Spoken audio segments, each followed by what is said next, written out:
Welcome to Round 1 Fight. I'm your host, Ty. Harlan. Michael. Swiftman64. God damn it! I should just... We have a habit of restarting. I should just restart the episode now to spite you. You can. I'll squeeze it in another point. I know, that's why I'm not going to. Alright, here on our... What episode is this? I think it's 12. Yes. Okay. Here on our episode 12, we're going to cover some nice comedy movies from before the year 2000. The primetime era of comedy. Because we wanted to jazz things up a little. Yeah, we enjoy other stuff aside from I was Warhammer. talking like fucking Swissgar from Metalocalypse. That's fine. Jazz this up a little. It's fine. So, randomly. Each of us kind of picked our 5 favorite comedy movies, and we made sure there wasn't like any overlap.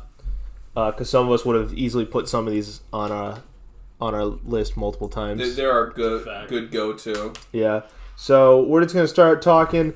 Let's start. I'm starting. Put 2 Chris Farley movies. I almost put Save the one you're gonna use. What didn't you include? I didn't include Beverly Hills Ninja because I almost put that one on. I rewatched it. It doesn't hold up as much of time. The only line I loved from it was "Holy Shinto." That's good.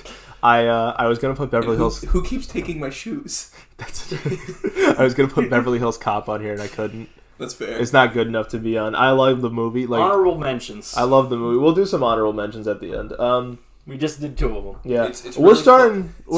We'll say. I wanted to add this because I forgot about it. I just remembered it now. It's really funny how Chris Farley talks in that movie because he talks like a lot of Discord mods. Hello, my flower. He was before his time. Alright, I'm done with that. Gone too soon. Alright, let's start with Wayne's World. I'm fine with that. That's a classic. So to those of you that haven't seen Wayne's World, it's shame on you. Yeah, exactly. But it's about Mike Myers is our main character. Yep. And whoever Garth was played by, I cannot think of his name right now. I don't remember. Mike plays a guy named Wayne. It's based on a Saturday Night Live skit because they did that for several of their movies, of which only like 2 of them ever got anywhere. I completely forgot that Wayne's World started as a SNL skit. That, Night at the Roxbury, Coneheads, Pat. I like Coneheads. Garth was played by Dana Carvey. Yeah, I should have known that one. Who was also, we just looked him up recently too for Master of Disguise. Mm-hmm. Yeah, and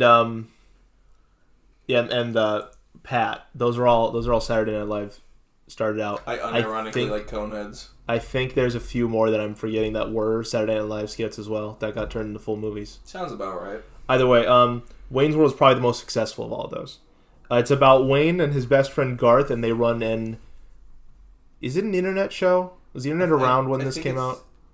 Internet was definitely around. Was it popular enough? Or were they like a... I think they were like radio. They were a TV show. They were a TV show? They were a local TV show. That's what it was, a local TV show. They were on their local TV channel, that's right. Because they get bought out by a TV sponsorship later. And that's why they get all that money, that's right. Yeah. So they start this TV show, and they basically just talk about rock music, and the whole thing is this big joke parody about rock music, essentially. Rock on, excellent. Party on, excellent. When they play hockey, because they're from, like, I think Minnesota. Yeah. And they're playing in the street, and a car comes, car, and then they pull all the nets off, and then, game on. That's not exclusive to Canada, but yeah. I said Minnesota. Oh, that's right. They're in America somewhere. You said Minnesota, and for some reason I was thinking don't tell me Montreal. You thought. Okay, I would say don't tell me you thought Minnesota was in. No, was in Canada. No, I just got 2 M's confused because that's how my brain worked. Kind of like how I did in the Warhammer episode 4, Corvus Corax and Conrad Kurz. I'm close. And Batman. I'm close. They're from Illinois. Okay. All right. Well, what are we gonna say about Wayne's World? I mean, aside from Mike Myers as the main character, because he's hilarious. They don't accept sponsorships. But then always accept sponsorships. That's a good joke. What is it? They little local TV show are trying to not completely sell out, I guess, by big corporation. Rob Lowe's in it. And they fight Rob Lowe. Here we go. Here's my favorite line in the whole thing, right? Out of everything. Wayne falls in love with this singer from a female band. and Rob Lowe's character, who is like their producer on, he also falls in love with her. So he knows that she's falling for Wayne, though, so he invites Wayne and Garth and her over to his apartment to talk about business. And she is, I want to say, it makes sense if she was Chinese for the skit I'm about to mention. But I also, singer? I thought she was a photographer. No, that she's a singer of a band because I'm thinking of someone else then. They shoot a music video later on. Oh, okay. She has a snake, and I think she has a Pat Benatar cover. Hey, bro, I got a snake too. You don't. No, like anaconda snake, like actual snake. Yeah. No. Dick jokes. So what I was gonna say is it makes sense for her to be Chinese, but I want to say she wasn't. I thought she was like Vietnamese in the thing. It's been a while since I've seen that movie, and I focused on watching my movies. That's fair. Either way, what I was gonna say though is Rob Lowe learns like perfect Chinese to impress her. So midway through like their like dinner party, he's like, anyone want Chinese? And he goes to answer the phone, and Wayne goes, yeah, I'll have the cream of some young guy. I love that one. That's like the best line in the movie to me. After the whole point though, after that is that Rob Lowe then speaks like perfect Chinese to the Chinese restaurant. Yeah. Did they understand him? I don't remember. Yes. Okay. Like he in concept, he actually speaks perfect Chinese. Well, I mean, we got a lot of time left, but we also want to cover a fair bit of movies. So unless anyone else wants to say anything about Wayne's World aside from it's a classic. It's a good classic. It's half the reason why they banned one song from a guitar shop. I was going to say not a guitar shop. Most. All of them. Zay, it is the banded riff or the band riff or forbidden riff. That's what it is. It's Gateway to Heaven, isn't it? Stairway to Heaven. Close. By Led Zeppelin. I was thinking JoJo. Yep. Fuck me. Of course. Yeah, it's Stairway to Heaven, and it's half the reason why it got banned, because it was funny for a while, but then people kept doing it, and so it became one shop's thing. It's like, okay, we're just going to ban that riff, because we're tired of hearing that fucking song. And then it went to Spread. No, just keep going. Just don't. He's opening a box that he doesn't know what it is. I don't know what this is. Now we all want to know what this is. We could easily just be opening some fucking There's tape on the top too. What is it? What's that Swedish singer? Oh, I see what you're saying. He sent a bomb to her and then killed himself. What? Now I need to know what you're talking about. Bjork? Bjork. The Bjork stalker. That's what it is. Did he do that? Yeah. He sent an acid bomb to her and then killed himself. To who? To Bjork. Oh, someone else sent it to... Yeah, some fat guy. Oh, I thought you were saying who was obsessed with her. Sent a bomb to him after, like, there was some legal trouble going on with him. Saying and then he killed himself. I thought you were saying Bjork sent a bomb to someone else. No, the Bjork stalker. Shut up. Because he's opening a box on air, and I was trying to make a joke, and I failed. We're not popular enough to get a bomb. Yeah, you're right. But, yeah, that's the reason why the fucking Forbidden Rift isn't allowed to play at stores, and those would permaban you. Although, it's gotten to a point where it's kind of... What the fuck is that? I don't know. It's one of those things I would like to die, because it's in the same realm as Wilhelm Scream, where no. No. The back says yes. For anyone, no one can see this. It looks like you got a Kickstarter of some sort. Yeah, I think that's what it was. I pulled out a coin out of this box, and on the back of this metal coin, it just said no. Anyway, what else is in the box? It's in the same realm as Dice in the bag. The fucking. Yes. Oh god, what was I talking about? The same realm as the Wilhelm Scream, where people just do it without knowing the history sometimes. And it's just one of those jokes that kind of needs to die, because it's less of a joke and it's more like a law. Barrel! I got the weirdest set of dice. Right. There's like a barrel on one of them. None of them have numbers. They're all just pictures. Is that a cherry? Yeah. I'd actually equivalent the same mindset as when people were rickrolling people and they would actually get into fist fights. More dice. Yeah, no, that's pretty accurate. Yeah. I mean, other than that, I don't think there's much else on Wayne's World we really need to talk about. Go watch it for yourself. That's fair. It's the only Saturday Night Live skit or movie that actually like got anywhere. Some of them got like. What the fuck is this? I don't know. Some of the SNL movies are those tarot cards? No, they're dice because the box says dice. No, but it's 22 card. But it says dice on the front. 22 card Lords of Oracle. But it says dice right there. The Publishing Goblins Oracle Dice 22 card Lords Dice Oracle. Dice or cards. In this 22 card Oracle, you will find the Lords of the Dice, chaotic and free. I think it's I a tarot understand. deck. I think I understand. That's right. When did I order this? I don't know. How do we know? How'd this become an unboxing? Shut up. What's your next movie? Well, I thought someone else was gonna. I'll go next because I have a controversial one. Hang on. We're doing a round robin. Before we continue, I pulled it up. Here's an entire list. Oh, I forgot about that one. Never mind. That did better than Wayne's World. Here's an entire list of movies that started out as SNL skits. Coneheads, It's Pat, Night at the Roxbury, Superstar with Will Ferrell. Prefer Jesus Christ Superstar, thank you. MacGruber. Oh yeah, that did. Wayne's World, Stuart Saves His Family, The Ladies' Man, and The Blues Brothers. I forgot Blues Brothers was a Saturday Night Live skit. That's probably the most successful of them, followed by Wayne's World. Fair enough. Then probably Coneheads. I like Coneheads the most. Wayne's World is good, but I get continual enjoyment out of Dan Aykroyd going, I can't stand Coneheads. I hate that movie so much. I know you can. I don't think it's good. Earth Bubblegum. That's why it's bad. Continue. Ty just really does not like Coneheads, apparently. I don't. I never got it. I'm sure I laughed at it, but I can't remember a time I did. Like, I know there had to be at least Chris Farley's in it. Yeah, he is. He's probably the best part of it. So, yeah. I'm going with a controversial one. I consider it a comedy, but it's labeled as a horror. It's horror comedy. I know you're gonna mention. You know what they should have It's done? actually not horror comedy. It's no, not but I mean, labeled it's as like a horror. It's a horror. It should be horror comedy. It's like sci-fi horror. It's like Willy's Wonderland. It's a comedy movie. You know what I'm gonna say? Unless you stole mine. No, Killer Clowns from Outer Space. Oh, that's right, Killer Clowns.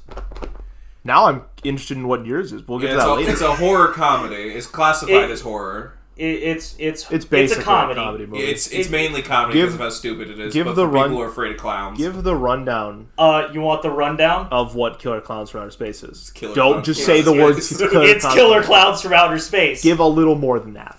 So space alien clowns go to a small town and then they start harvesting the people. It's kind of like Blob, except replace Blob with clowns. They are tarot cards. I told you. My wife's a practicing witch. I know a tarot deck when I see one. I own one. This isn't my first one I own. Two, I'm fully aware. For those who...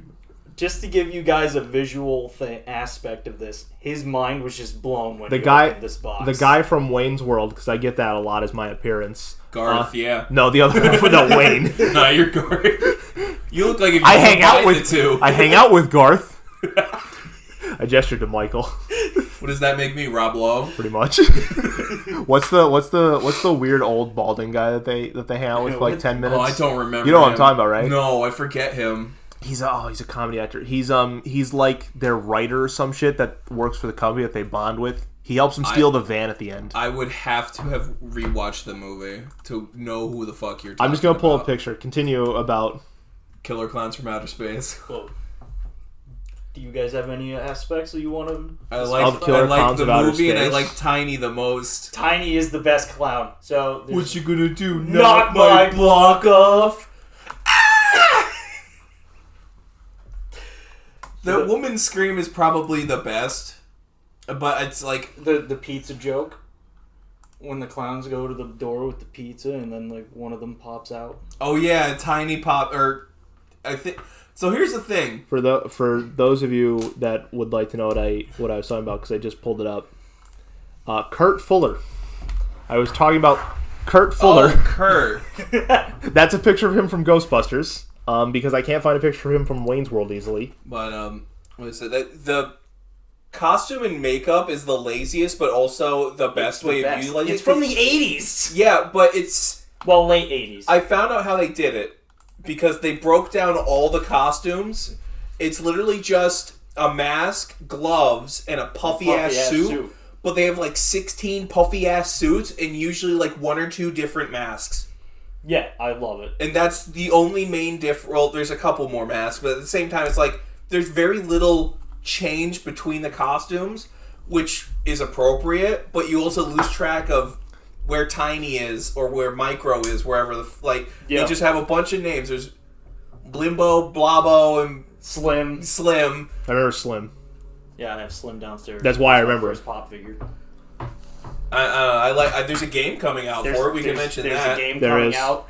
We don't really have a lot of details yet, though. I'll never forget about it. We don't have a lot of details in the game yet, though. Yeah, no. Yeah. We just know it's coming. Kind of like the Mines of Moria game. We know it's coming, but there's nothing much on it. I don't know if you remember the scene from the movie, though. I own the movie. I should. The ice cream men are in the spaceship with the clowns, and they find the female clowns. Oh, yeah. I forgot about the female clowns. They're only in, 2 scenes? Yeah. It's just really funny. And then you have Clownzilla. Oh, yeah. It's a good one. I think one of my favorite scenes is where they just go to the security guy and they throw pies at him and he melts into an ice cream and Tiny just goes up with a giant cherry on and he just trots off into the funhouse. Even the start of it, when they took the old guy's dog, is like you feel bad for the dog, but it's just so great. Yeah, it's just a bunch of slapstick clown joke type of deal mixed with horror. That's literally all it is. It's just it's an cheesy, awesome movie. It's a cheesy horror comedy, and it's really funny. If you hate things from the 80s, don't watch it. If you hate clowns, don't watch it. Do watch it. Watch it. Then it'll actually be a horror film. Oh yeah, there you go. If you like horror but you hate clowns, watch this movie.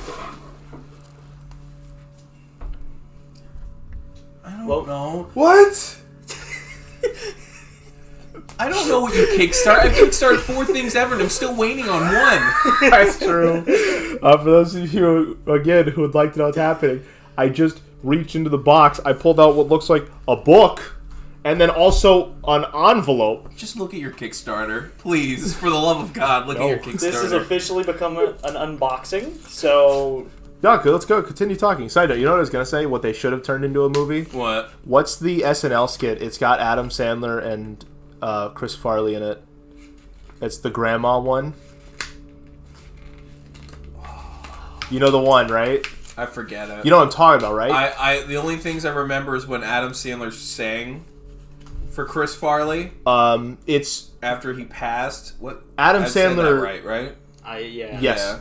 Adam Sandler's the grandmother, I believe, in that skit. I don't remember. Because I'm pretty confident. Sounds right. And then who was the? Basically, the joke was the. I just remember Van Down by the River every time I imagine. Yeah, Chris that's Farley a good one. SNL. Yeah, I was just about to bring that up. That should have been a movie. That one should have also probably been. The whole joke of the skit is that the grandmother is like this evil, conniving bitch, and she's like, "Oh dear, can you close the blinds?" And Chris Farley's like, "Yeah, Grandma." No, I know what you're talking about. It's Chris Farley and his handsome brother. I forget who plays the brother. Yeah. But they both take care of their grandmother, and pretty much the grandma likes the more successful looking guy who's trying to bone in the next room, and Chris Farley's trying to take care of his grandmother. And he keeps just doing shit wrong. Yeah, then I want that platter for dinner tonight on the top shelf on the right. Yeah, and then he does something, and then fluff my pillow. Yeah, and then you're hurting me. Yeah, the brother comes out and then beats the shit out of him every so often. Yeah, just fucking Mo Larry slap and just punches and shit like that. What is that? I don't know. Postcards. What the fuck? Anyway, I guess we're going to my movie next. Yeah. Yeah, as Ty looks Are at you gonna? postcards. So the first one of them's in Korean, I think. That one's Spanish. Am I going to what? Are you gonna? This one's in French. Are you gonna bring up yours? Are you gonna start with the movie you said you're gonna start with? Yeah, Dracula Dead and Loving It. Are you sure you want to start with the Mel Brooks hour then? I mean, it is a Mel Brooks movie. That's what you're saying. You sure you want to start with the Mel Brooks? Yes, because Mel Brooks is awesome. Okay. It's also his least successful Mel Brooks movie, as far as I know. At least according to Rotten Tomatoes. It has 11% on Rotten Tomatoes. Really? Yeah. It's not appreciated. Because it has a really good cast. It has Mel Brooks as Van Helsing. Well, I was gonna say Leslie Nielsen as Dracula. I was gonna say he had to do worse than that. Like fucking Elephant Man. Who likes Elephant Man? That's fair. But Dracula Dead and Loving It is just a parody of Bram Stoker's Dracula. Yeah, it's great. That's probably could have been the reason it's hated on so much, is because it's a joke. To be or not to be over Dracula? It's 11% on Rotten Tomatoes. What is to be or not to be then? Like, I have to like. Do you really need to know? Yes. But yeah, Leslie Nielsen plays Dracula, and Leslie Nielsen just does what Leslie Nielsen do. I think was the only time those two worked together, right? I don't think he appeared in another movie from Mel Brooks. It could have been that he died before he had a chance to. What the hell is Paws of Furry? That's a new one. I forgot it. The trailers looked bad. It's about a cat who wants to be a dog. About a dog who wants to be a samurai because his village is terrorized by this big sumo cat. Trained by a bunch of cats. Yeah, voiced by Samuel L. Jackson. Yes, the trainer Samuel L. Jackson. It looks like a Kung Fu Panda type of shit. Basically, it feels like it's a 10-year late cash grab to Kung Fu Panda. Side note, I was thinking, I guess we're discussing this now. One episode we should discuss like good kids animated movies. I'm fine with that. There's a good Kung Fu Panda was like one of the ones that came to mind. That and like Shrek are like my top ones. I personally just don't like Shrek. No fucking way. Okay, what? I pulled this up. I'm looking at all Mel Brooks movies on Rotten Tomatoes. Take a guess what the highest rated one is at 94. Young Frankenstein. Yes. I have it up too. I know. I figured. That's because it's liked by a bunch of college drama kids. Or high school drama kids. Or drama kids. No way. Yeah. Do you know Spaceballs only has a 57, and Robin Hood only has a 41. How much your ex-girlfriend mentioned I don't Frankenstein to me? Yes. And I'm talking about both of them. I don't want to know. They don't even have Elephant Man on IMDb by him. Blazing Saddles is number 3 though. Blazing Saddles is good, even though Saddles is really the producers. I have that later on my list. We'll get to some other Mel Brooks stuff. We'll just do Mel Brooks hour, like I said. Either way, continue with Young Frankenstein. I'm not talking about Young Frankenstein. You're right. I'm talking about Dracula Dead and Loving It. You're right. Continue. So that's all it is. It's just if you know Bram Stoker's Dracula, I think the dude's name is Renfield. Yes, I have it up right here. Renfield.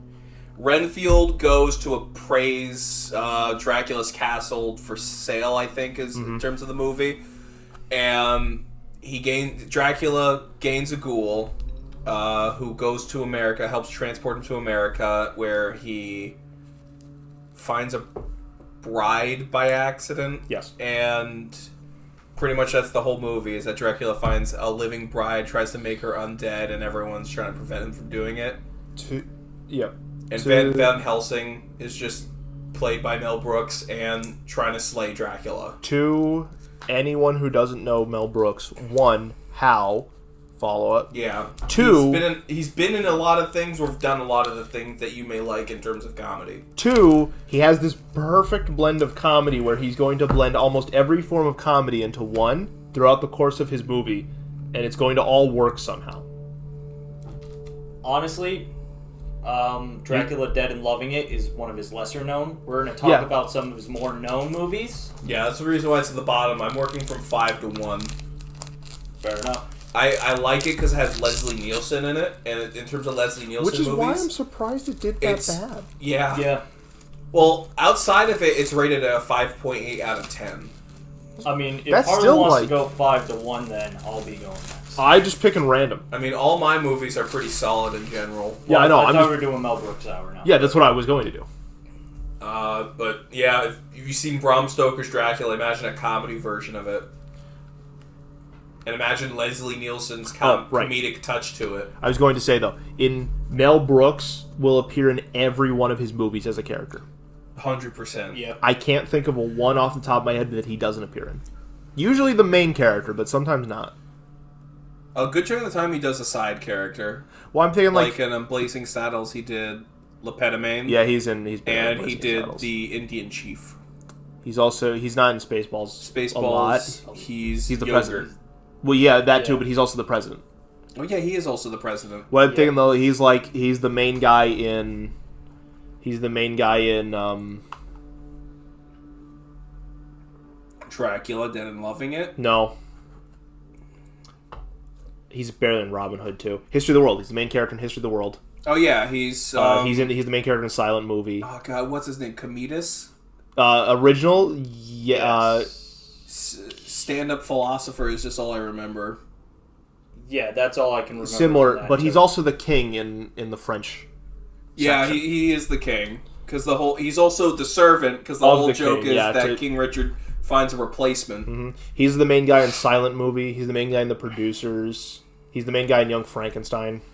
Or he's one of the main guys. I just remember one of my favorite things from Dracula Dead and Loving It is where he tells the husband of the one girl who's being affected by Dracula goes to her friend's crypt to kill the vampire. And he said, hold the stake like this and hammer it in. Wait, hold on! And he goes into cover because he knows there's like a torrent of fucking blood just spurred on. It's like comedic. It looks like they're funneling red water milk dye out into, or just out of a hose into the dude's face. And he just says, you didn't hit him hard enough, do it again. I guess back to me then, right? Yeah, because well, let's do I seem the only one that have fresh memories of Dracula Dead and Loving It. It's been a while. Yeah, that was my feeling with Wayne's World. It's so I guess we'll continue with the Mel Brooks hour. I guess this is just some fortune telling shit you bought for D&D. I guess it looked cool. I think that's fair. It had dice, and you're a plastic dice collecting goblin. I'm not, but cool. Over to my Mel Brooks movie. I got Spaceballs. Spaceballs. Good classic. Probably his most well-known, if not one of his most well-known. Definitely one of the most raved thanks to Star Wars. Yep. Well, I'm thinking, what's his most well-known? It's probably this or Blazing Saddles, right? Yeah, it's one of those two movies. Outside of that, Young Frankenstein. Robin Hood?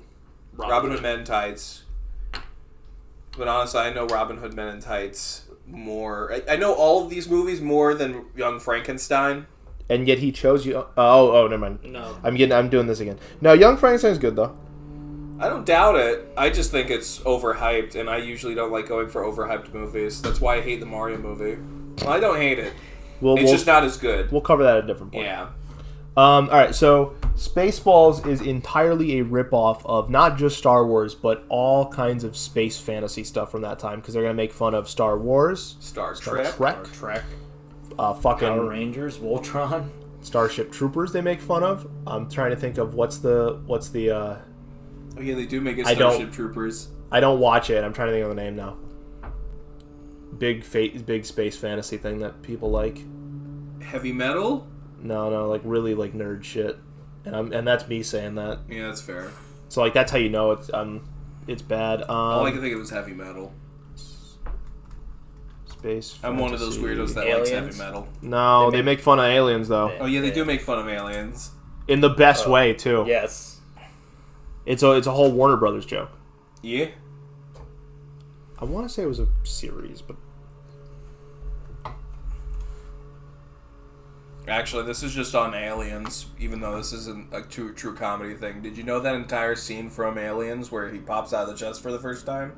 That was all one take, and they didn't know what was happening, so that was genuine reaction from all the cast, with the exception of the guy. That's pretty good. That's amazing. Yeah, so everything was... Check, please.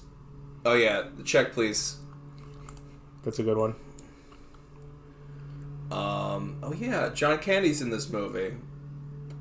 Yeah, not in Aliens, but in Spaceballs. Yeah, John Candy is essentially one of the main characters. Yeah. The guy that does Lone Stars. Barf. The guy that plays Lone Stars in one other thing, but John Candy played Barf. Yeah. It's basically a very large, space parody of all kinds of space shit. Yeah. Mainly Star Wars, but they're going to get a few digs at other stuff in there, too. It has a lot of famous lines. All I have to say is get the maid. Like Pizza the Hut. She's gone from suck to blow. I'll say it. Your Schwartz is as big as mine. I'm still trying to look up that's fair. This dumb fucking like TV show. I think it's a TV show. It might have been a movie. I hate it. Been a movie. It's like super Battlestar Galactica. There you go. That's what I wanted. They make fun of Battlestar Galactica. You couldn't think of Battlestar Galactica. No, I don't watch Battlestar Galactica. In fact, I think Battlestar Galactica the main is guy's like name is Scroob. President Scroob. President Scroob. Hail Scroob. Salute. Dark Helmet. Dark Helmet's pretty good. Colonel Sanders. Who's Dark Helmet played by? Rick Moranis. Yeah. There you go. Rick Moranis. The guy who went from acting to being a lawyer. Yes. Oh man. What else? There's another famous. Colonel Sanders. No, the most famous line though. The assholes one. The assholes. I'm surrounded by assholes. Assholes. A good one. Thing. We need to comb the desert. What have you guys found? We ain't found shit. And it's just black guys with a pick combing through the desert. The whole joke is they're in the desert planet looking for Lone Star, who's the main hero, who's kidnapped the druidish princess. Oh yeah, they're druidish. I knew it. A druid princess. Funny, she doesn't look druid. And then later it's revealed she had nose surgery. Yeah, the joke is that they're Jewish. Yeah, I think druid is just Jewish. I think he even says no one likes a druidish princess. I think the most famous scene from this is when Darth Helmet's playing with his dolls. Oh! Yeah, that's a good one. That's my favorite one. I like the canned air one. That was pretty good. Or half the time the president's just boxers only. When they get his head wrong after the transport. Yeah, I was thinking about that during the transport. There's a transport scene where they can tell me my ass was this big. There's a scene where they're gonna teleport him to the bridge. He's like, "Is it safe?" And they're like, "Of course it's safe." So he gets teleported to the bridge, and then his head's on backwards. He's like, "Oh, why didn't anyone tell me my ass was this big?" They're like, "Undo it." So they send him back. He's like, "I'll just walk," and then it's literally the next room over. Yeah, he just walks through into the next room. So, what I was going to say, though, is the big famous scene that Harlan was referring to is they're on the desert planet, hiding with yogurt. And it is strawberries. Yeah. And so... Jawa. So what happens is... Yogurt. I hate yogurt. Especially with strawberries. Yeah.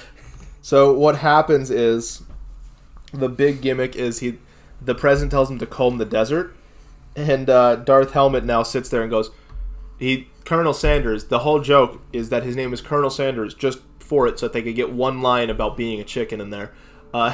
That's it, I'm serious. Later he's like, "What's wrong, Colonel Sanders? Are you chicken?"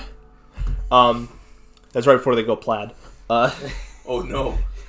So the whole joke, though, is it goes like this. It just literally is, he said... "You think we're being too literal, sir?" "What, you fool?" He said, "Comb the desert." "You guys found anything?" And then it pans over, and it's two guys holding a very large comb, and they're like, "Not yet, sir." It's a normal white guy comb. "What about you?" "Nothing yet, sir."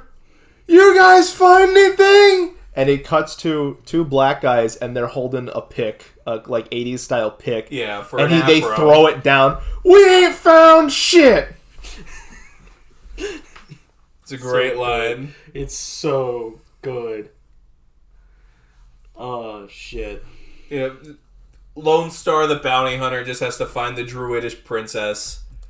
Because he needs money to pay off Pizza the Hut. Yeah, Pizza the Hut. With his trusty companion, Barf. Yes. Barf. And the princess is being hunted by the president because he's trying to ransom her to his dad to steal one of the most forested planets for steal their oxygen. Fresh air. Yeah. Yeah, that's about it. All right. Then Lone Star gets the girl. All right, we could move on. Yeah. We're about halfway through beautiful. Our time limit. So it's time for my Mel Brooks movie. Yes, it is. And then I'll end with my last Mel Brooks movie. So, I want to talk about Robin Hood Men in Tights. Yeah, there you go. He was just watching it a minute ago. Yes, You better have info on it. This is my favorite. I know my best line in the movie, so let's go. I'm ready. Oh, do you now? Yes. So, My favorite line. it's Mel Brooks' rendition of Robin Hood. Yeah. It's just, it's so classic and so stupid. And I actually just learned this. Dave Chappelle's in it. Yes. You didn't know that? I was No, about to I mention that. Yeah, Dave Chappelle's in this movie as Achoo. Achoo. Son of a sneeze. Yeah. That was like right around the point when he started comedy. Oh, I love that. So, do you want to say your favorite scene or shall I? Mine is the, was it King John scene going to go see the witch? The witch and Is having the crush on the sheriff. Latrine, the name of the witch, has a crush on Rotty, the sheriff of Rottingham. My favorite scene is where they said, "Oh, your name wasn't always Latrine." No, it changed in the 18th century. Oh, what'd you change it to, or what'd you change it from? Shithouse. Good change. Good change. Another good one is the hot tub scene. The hot tub scene. You go ahead. I'll do mine last.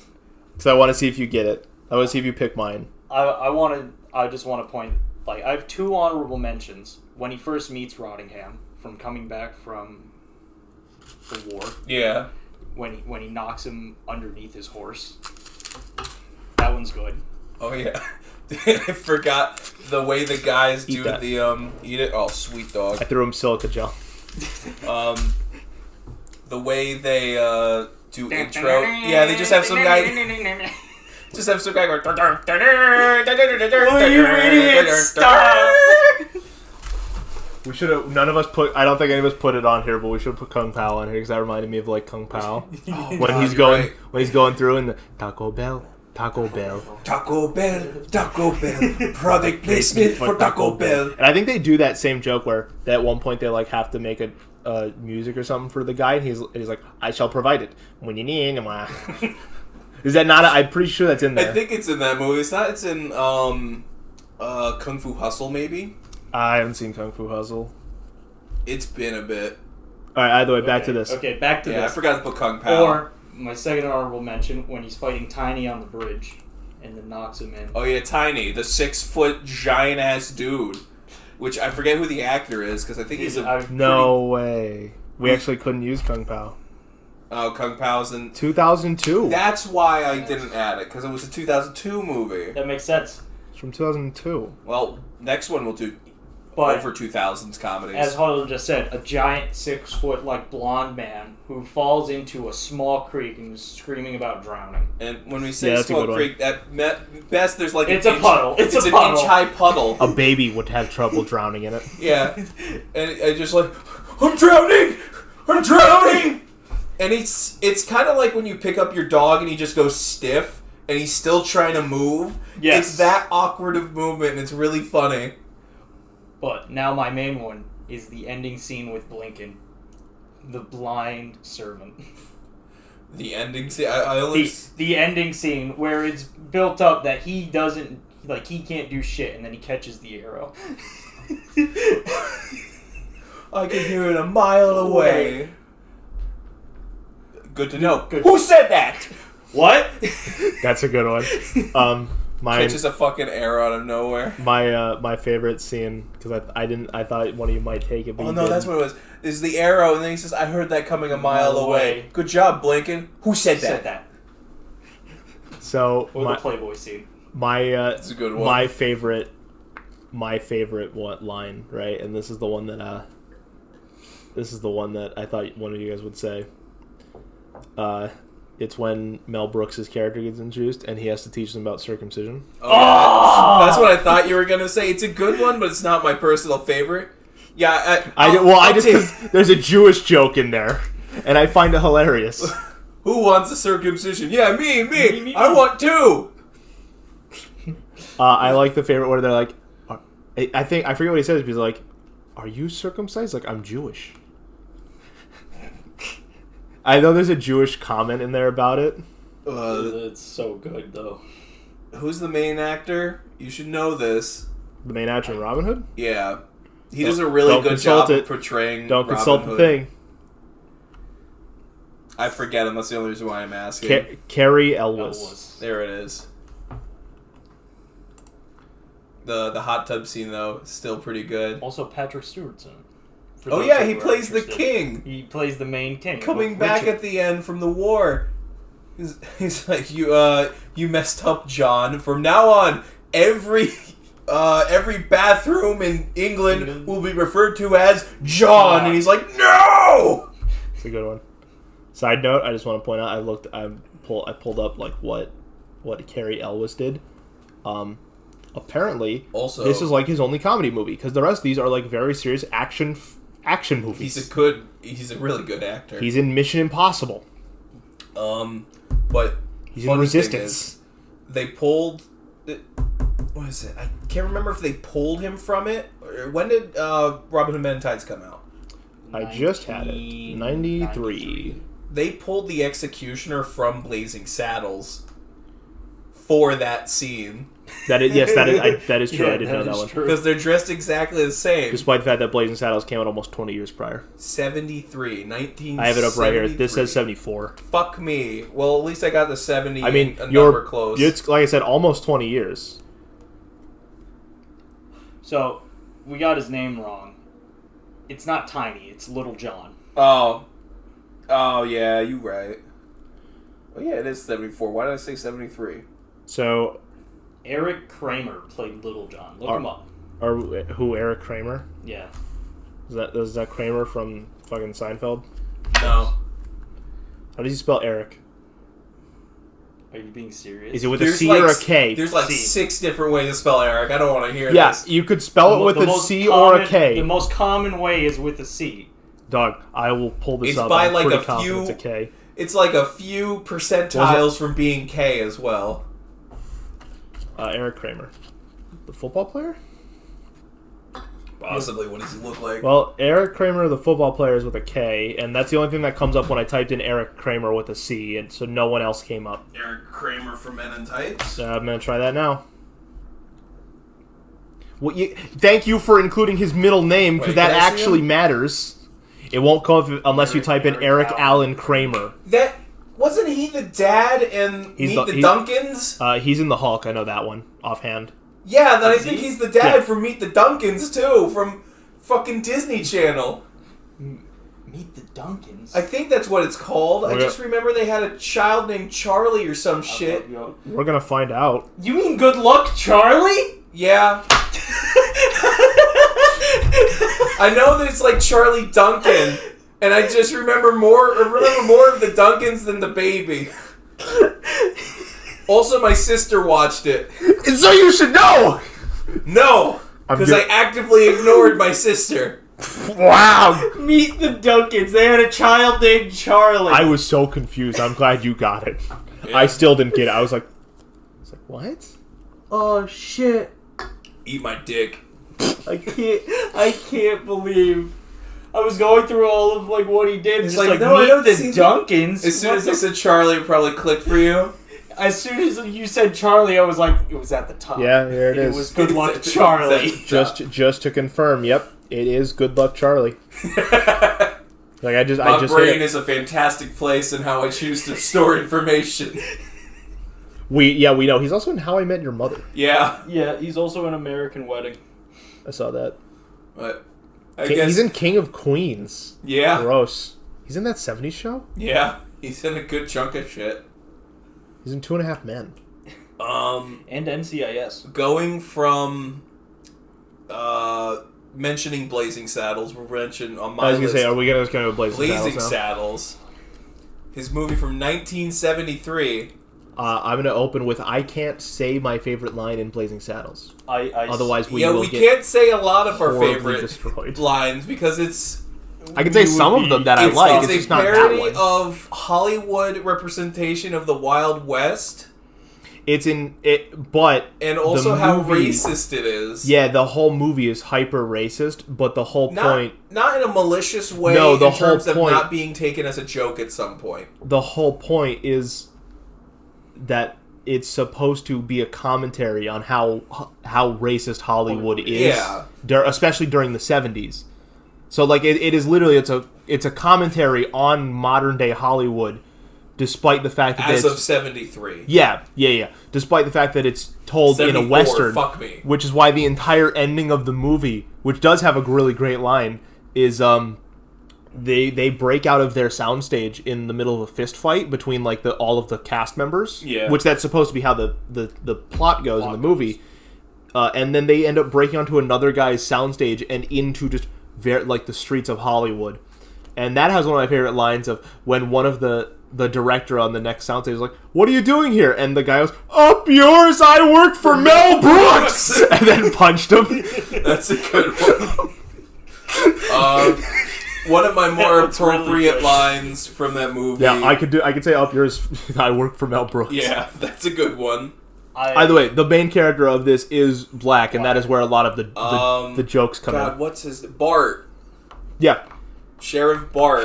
Who was... worked on... railroads. Yeah, he was...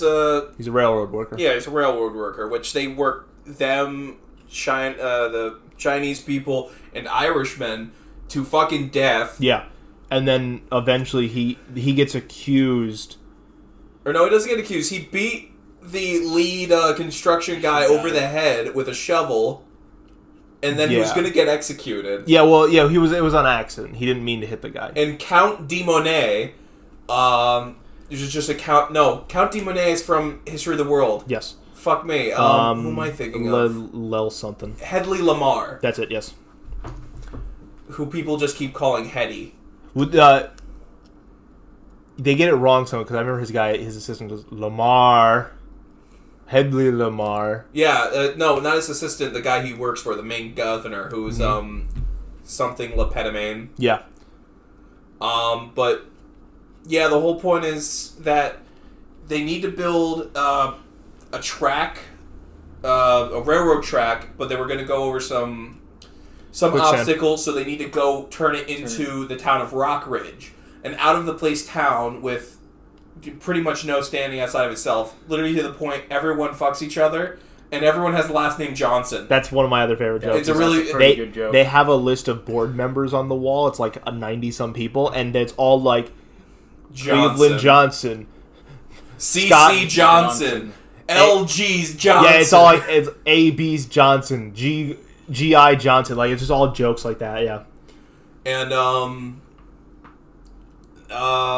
from there, the government does some skeevy shit at the time, so they're like, okay, just rape and pillage through... Yeah, we'll get everyone to just leave the city. We'll get everyone to leave the town. So the town is like, let's get a new sheriff. And yeah, because their old sheriff dies. Yeah, they petition for a new sheriff.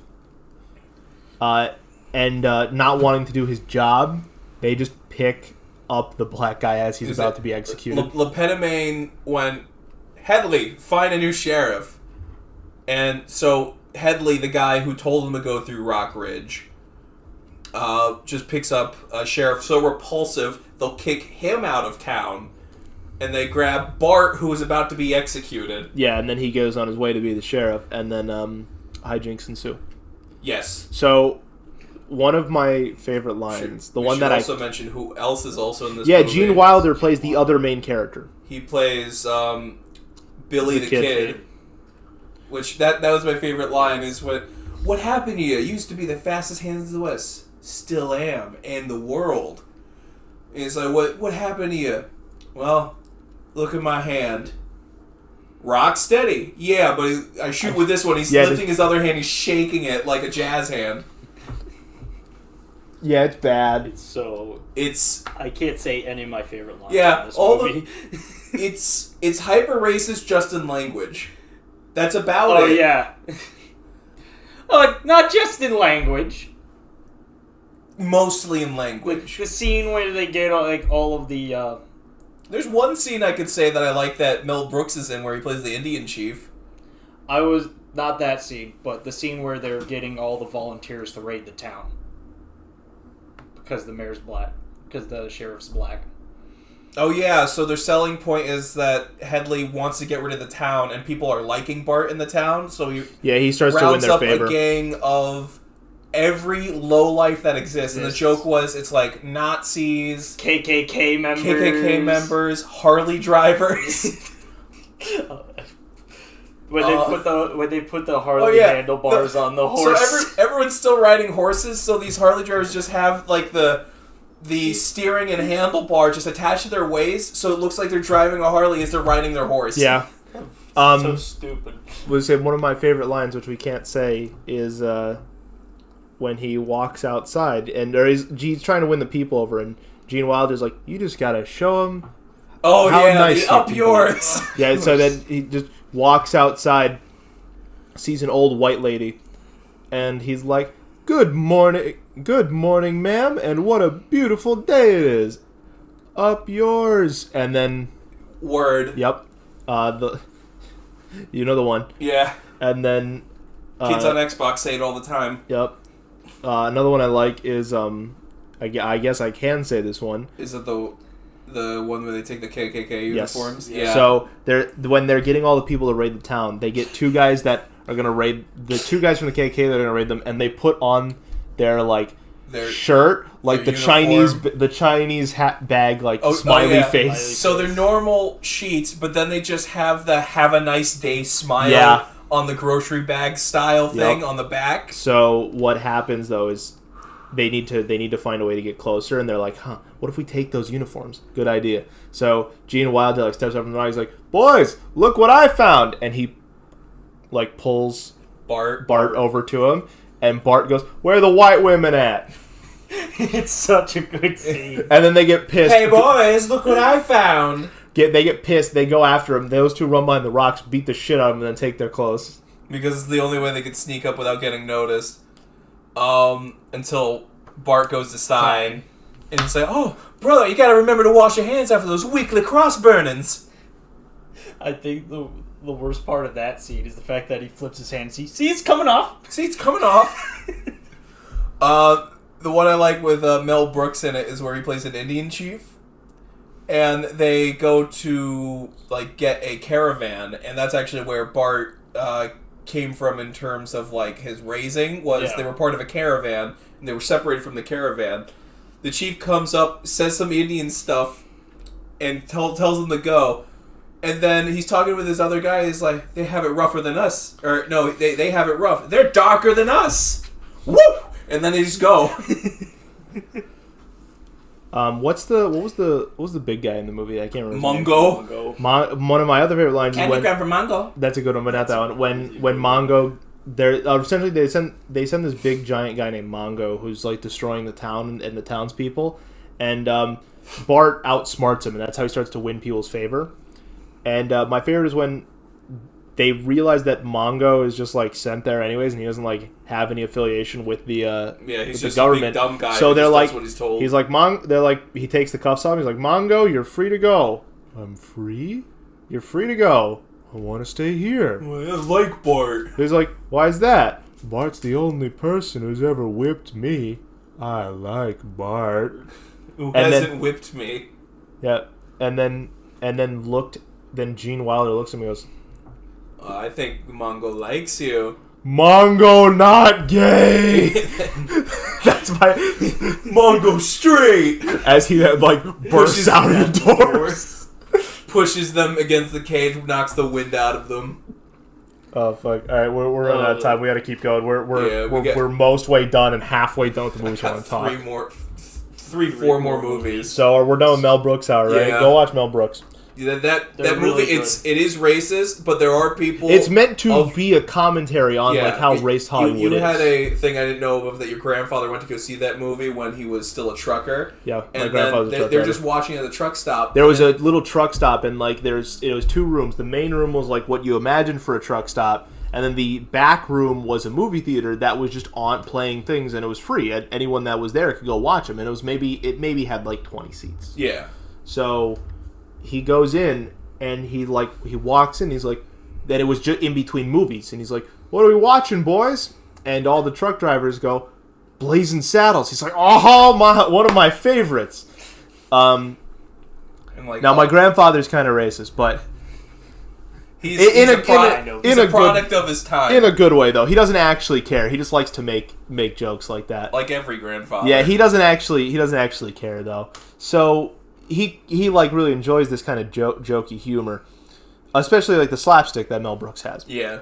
This is a guy that grew up on Three Stooges. So he goes, sits down, the movie starts. They get like 10, 15 minutes in, and two black guys walk in that are also truckers, and they're like, "Oh, what are we watching? Blazing Saddles." And they're both like, "Oh, we don't know that one." They're like, "Oh, you'll like it. Come sit down."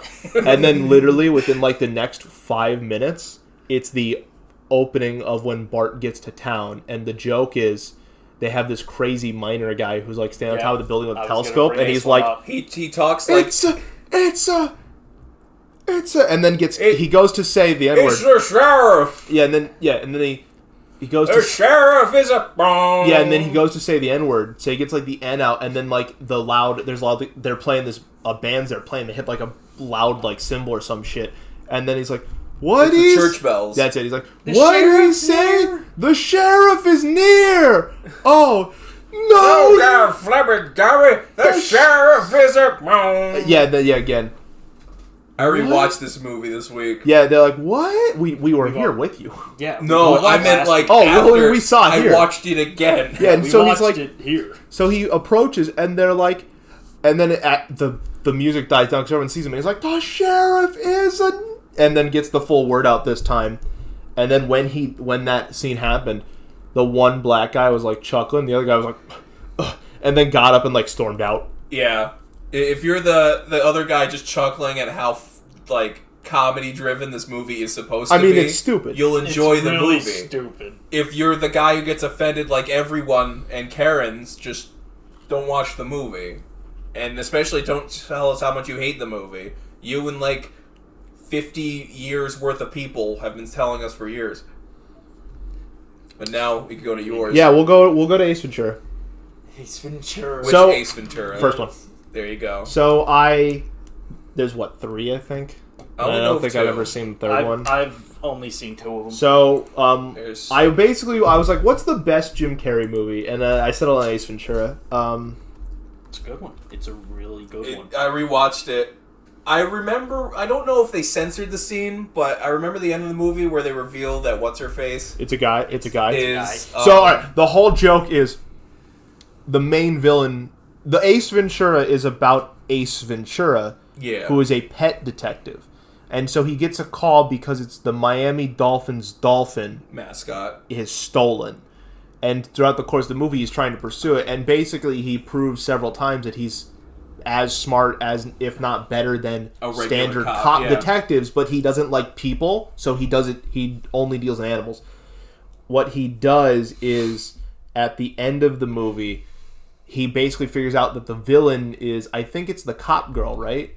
Yeah, it's the cop girl. I just watched it. I should remember all their names. Yeah, so Ramirez? Yeah, I think so. It's the cop girl, and what happens is she's been kind of a reoccurring character throughout the movie, and he's like, "It's you!"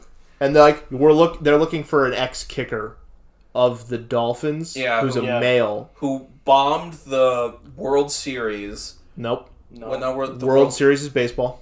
Oh, Super Bowl. Yes. He bombed the Super Bowl with a bad kick, but he blames that on his... Dolphin. Well, he doesn't blame it on the Dolphin. He's jealous of the Dolphin because he's now the new star kicker. No, he blames it on Dan something, who held the ball because the football players are very superstitious, so he's like, laces out. And he put the laces in. And so he hates him because he ruined his life. Yeah, essentially. He gets back by essentially changing himself to a woman. And then this is before the transgender stuff, so it's not it's just transgender humor. It's just an operation to him. So what happens is he becomes a she, then she ends up getting on the police force and stealing the dolphin. And Ace figures this out. Ace is Jim Carrey, by the way. And he's like, "It's you!" And they're like, and all the cops are like staring at him. They're like, Yeah, at that you point, there's dumbass. a SWAT Yeah, team, right. The SWAT team's there. Like, you dumbass. We're looking for a male kicker, and he's like, "Oh yeah, we'll see about that," and rips her buttoned shirt. First, open. he rips the hair. He's like, he could have grown that out. Yep. But you can't replace these. Yeah, rips the shirt open. Oh! Yeah, and then the boobs are real. He's like, well, that's an operation done over the weekend. But you can't get rid of these. Rips away the skirt.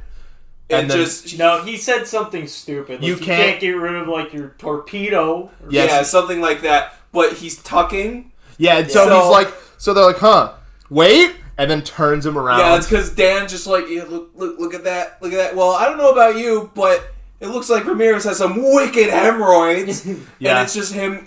I remember that scene having more balls as a kid. I don't remember that. I do. It looks like a bad hemorrhoid. Like, he just shoved his dick up his ass, essentially. So, yeah, there's a little bulge in the back, and they're like, and all the... I think it's the cops and the SWAT team, like, the entire SWAT team goes, oh! And then they start spitting because she kissed everyone on the force. That's the joke. By the way, yes, I looked up, there's 3 Ace Ventura movies. Ace Ventura, Pet Detective, Ace Ventura, When Nature Calls in the following year, and then from 14 years later, Ace Ventura Jr. Oh, yeah, that's right. I forgot about that horseshit movie. That makes 2 movie series where Jim Carrey plays the main guy that got ruined because they filmed it around 15 years later, and now his son is the main character. I'm talking about The Mask. Then they did Looney Tune Baby Style it. Yeah, I'm talking about The Mask. For anyone that doesn't get the joke. Yeah. So it's just a dumb movie with his standard Ace Ventura, his standard Jim Carrey personality, and alrighty then.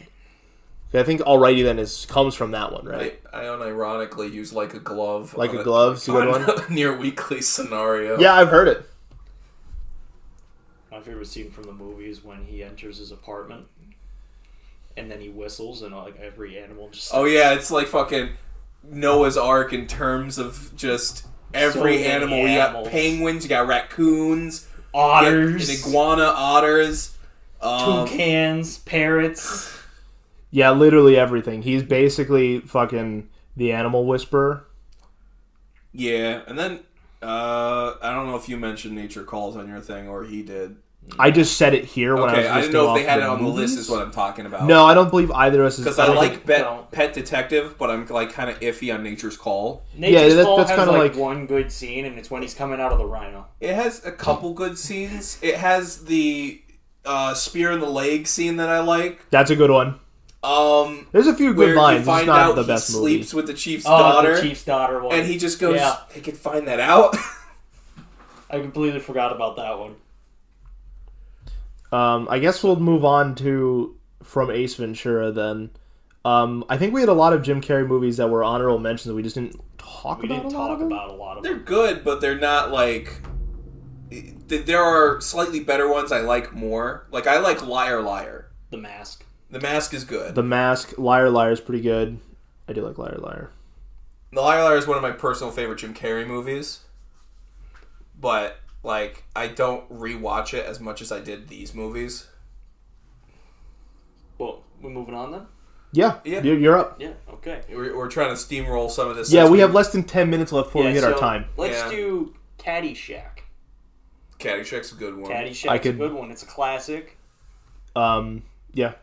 What I was going to say is after we're done with Caddyshack, let me take the next one because I have a good... I could segue. I got Stripes. I was going to say I could segue into a different one if you want to do Stripes. You know what? I'll skip Stripes on my list because I have 6 anyway. We'll talk about Stripes in a bit. Okay. We'll mention Stripes for briefly. We'll mention Stripes. I'm removing Stripes from my list. So the premise of Caddyshack is it's a bunch of caddies at a golf course who are competing in a golfing tournament to get some weird college fund. Yeah. That the golf course gives because it's a bunch of rich assholes. It's your standard golf course. It's your standard golf course where there's rich snobs and then there's rich people who are actually really cool. Why can't I think of his name? Oh, fuck. He's in Vacation. Yeah, Clark Griswold. Pulling it up. I want to say Bill, but it's not Bill. Bill Murray's in that. It's not Chevy Bill. Chase. Chevy Chase. There you go. Oh, Bill Murray's not in Caddyshack. You're thinking of Bill Murray's in Caddyshack. Bill Murray's in Caddyshack. Oh yeah, you know what? You're right. He doesn't like talk a lot, but he's in there. Yeah. Bill Murray's in, and the sub story is a gardener's trying to kill a groundhog. Yeah. Gopher. I think it's a gopher. It's Is one it of the because it's two. destroying the chorus? Yeah. Yeah, it's a gopher or a groundhog.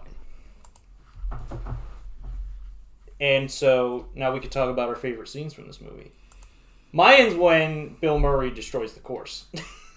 Yeah, that's on par with mine. I don't Rodney remember a lot Danger- from that movie other than Bill Murray destroying the chorus. Rodney Dangerfield's introduction. That one's good. I also like when Bill Murray's just looking at the rich chicks, just like pumping some chemical. That Just like aren't they? Isn't The pool. the pool. yeah? The pool. That one's good. The boat situation. I don't remember the boat. It's been a long ass time since I've seen Like, Caddyshack. the judge got like this brand new like sailboat, and then one of the other like one of the cool rich guys like rolls up in like his yacht and accidentally crashes into it. right into it. You know what? That does sound familiar. Last time I saw Caddyshack, I think I was still living with my parents, and it was on the shelf of VHSs when my internet just came down. I'm like, fuck it, time to go visit the VCR shelf. Like it's such a classic. It's awesome. If you like Bill Murray, you're gonna love this. A lot of Bill Murray movies are just solid. Which you have another really solid one. I actually removed Stripes just because of time. Stripes is good. Stripes is good. Stripes is now an honorable mention. Stripes is an honorable mention. If for not, me. I'll pick it up. That's fair.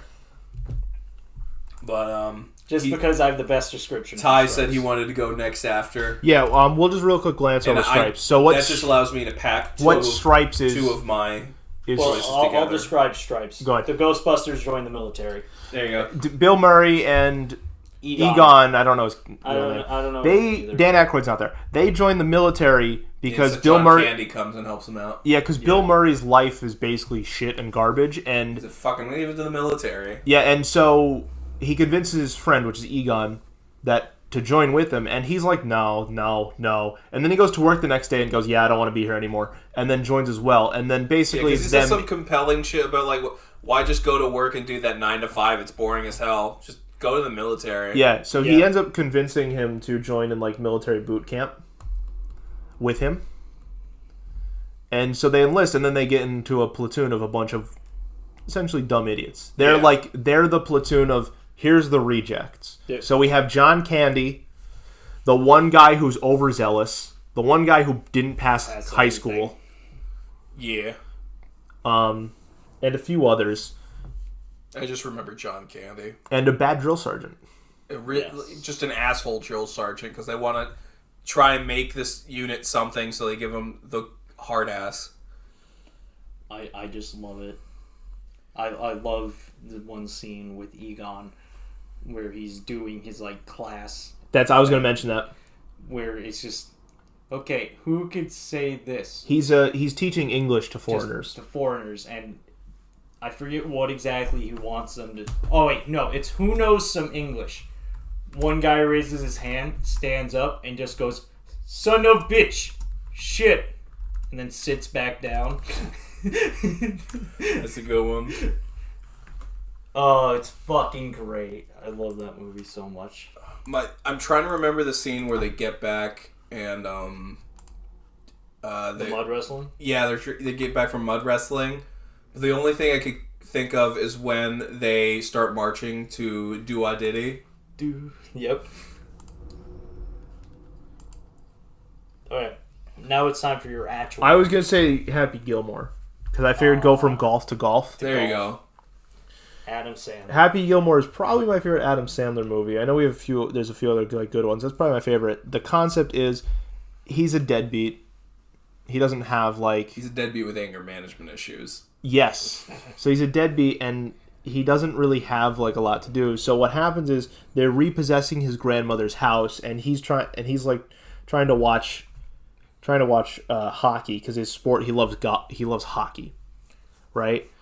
So But he sucks at it. right, he auditions for hockey so many times, but all that he's good at is beating the shit out of people because he's good at fighting. So and hitting the stuff really hard. Yeah, he has a killer slap shot, they say, but he can't skate on the ice or have any control over the puck. So what happens is the two repo guys are like playing with his grandfather's golf clubs in the yard, and they're making a lot of noise. He's like, guys, knock it off. Go back to work. I'm trying to watch hockey. And they're like, you're just upset because you couldn't hit better. He's like, I could hit better. Give me the fucking club.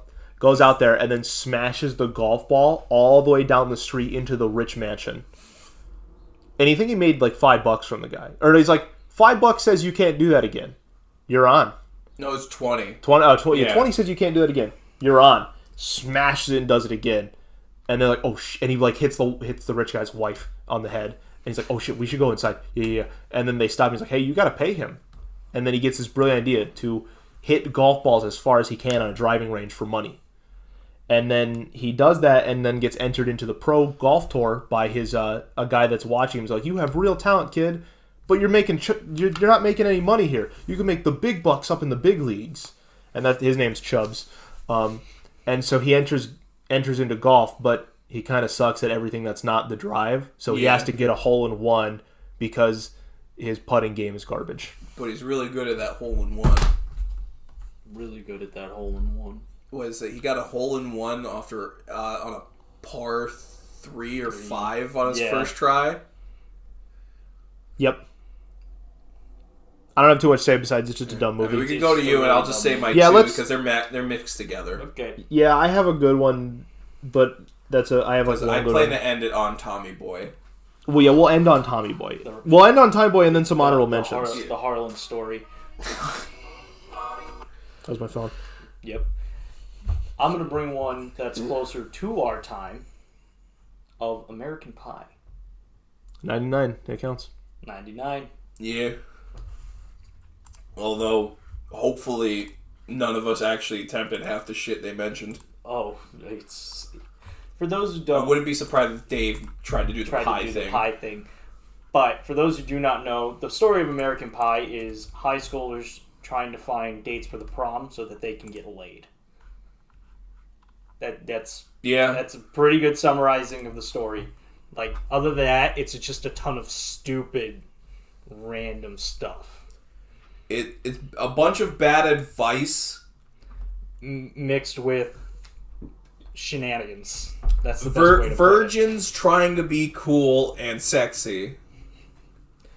The main guy, Jim, has this crush on one of the foreign chicks. I think it was like a foreign exchange student. Yep. Sounds about right. I think her name was Nadia. Like when she showed up to the school, she was considered the hottest girl in school. They did the classic music slow-mo scene, didn't they? I don't remember that. Yeah, but I think that's a classic one. It's a cliche used a lot. But she's sitting in his room because he's supposed to help her study. And it basically turns into Nadia wants Jim to dance in front of a camera that they both didn't know was there, but everybody at the school is now watching this happen. That's one of my favorite scenes from it because it's just like I'm so confusing weird. American Pie with every other American Pie movie. Yeah, because there's like 7. Yeah, there's 7. It's a series. The only one I can remember that's from that movie is where he accidentally kills his grandma because he's fucking the pie and his parents show up early and his grandma dies of a heart attack. No, the dad shows up and then just says, "We'll just tell your mother we ate it." I don't know. You're combining scenes from later American Pie movies. Never mind then. So you just have the same thing I that don't you just remember. said. So the dad, I forget who plays the dad. We have to I'll pull it up. Oh god. He's in Schitt's Creek, which is a really good. Yes. He's a really good actor. He's and a really freaking great. He's a really good Jewish dad. Like, he's awesome. He's the only character to appear in every American Pie movie. Yeah. He's also the legend. I mean, he's the legend. He's the legend. Didn't he make the Book of Love? Or was that another No, one of the kids? I believe you have that right. I think you're right on that one. Eugene Levy. Eugene Levy. I remember more of the Naked Mile than anything else. That was like one of the worst ones. It's some of the funniest moments for me. Like Beta House is the best one. Beta House is pretty good. I don't know if it's as good as the. Bandcamp's all right. The original. No, Beta nothing House. beats the original. I do like Beta House. Beta House is awesome. But back on track. There's a lot of scenes in this that are really stupid. One of the main characters who didn't get a girlfriend, because there's like 4 boys we follow throughout this whole series. I think it was like, no, it wasn't Jim. I don't remember any of them. They all look the same to me, except Jim's for the main one. Virgin. Jim's the main one, but I want to know the one who fucked the bully's mother. Stifler? Oh, The guy who had sex with Stifler's mother. Yes. Okay. aren't they all Stiflers? That's a later joke. Okay. Yeah. That's a joke from the sequel. I was trying to Stifler remember- has like a bunch of relatives. I was trying to remember if it's like the family's last name is Stifler. Yes. Yes. Okay. That's not his name. That's what they call him. Yeah. It's the boy. Do you want who the fucked actor his mother. or the name of The the name of the character? character. Yeah, I wish I could remember anyone's name in this. They're all Like, I forgettable. can only remember Jim. Kevin? Kevin? Sounds... I mean, I'm They're looking at... basic white guy names. I'm looking at the list. So it's Kevin. There's an Oz. I don't think it's Oz. And, no, Oz was the guy who hung out with Stifler, which is why he Oh, hung that's out with right. the main characters. No, Sherman's the one who hung out Sherman. with Stifler. No, Sherman's the one who fucked his mom. No. Yeah. I'm looking at it. Sherman's the ginger. Sherman is this guy. That's Sherman. Oh, no. Sherman was the other kid that got bullied. The one who ended up with Nadia because of Terminator references. God, Stifler. I love how we care so much about Finch. the progression of the story. Finch. The main 4 are Jim, Kevin, Oz, and Finch, I believe. Yes. Finch. That's like the best. And then the MILF characters. MILF.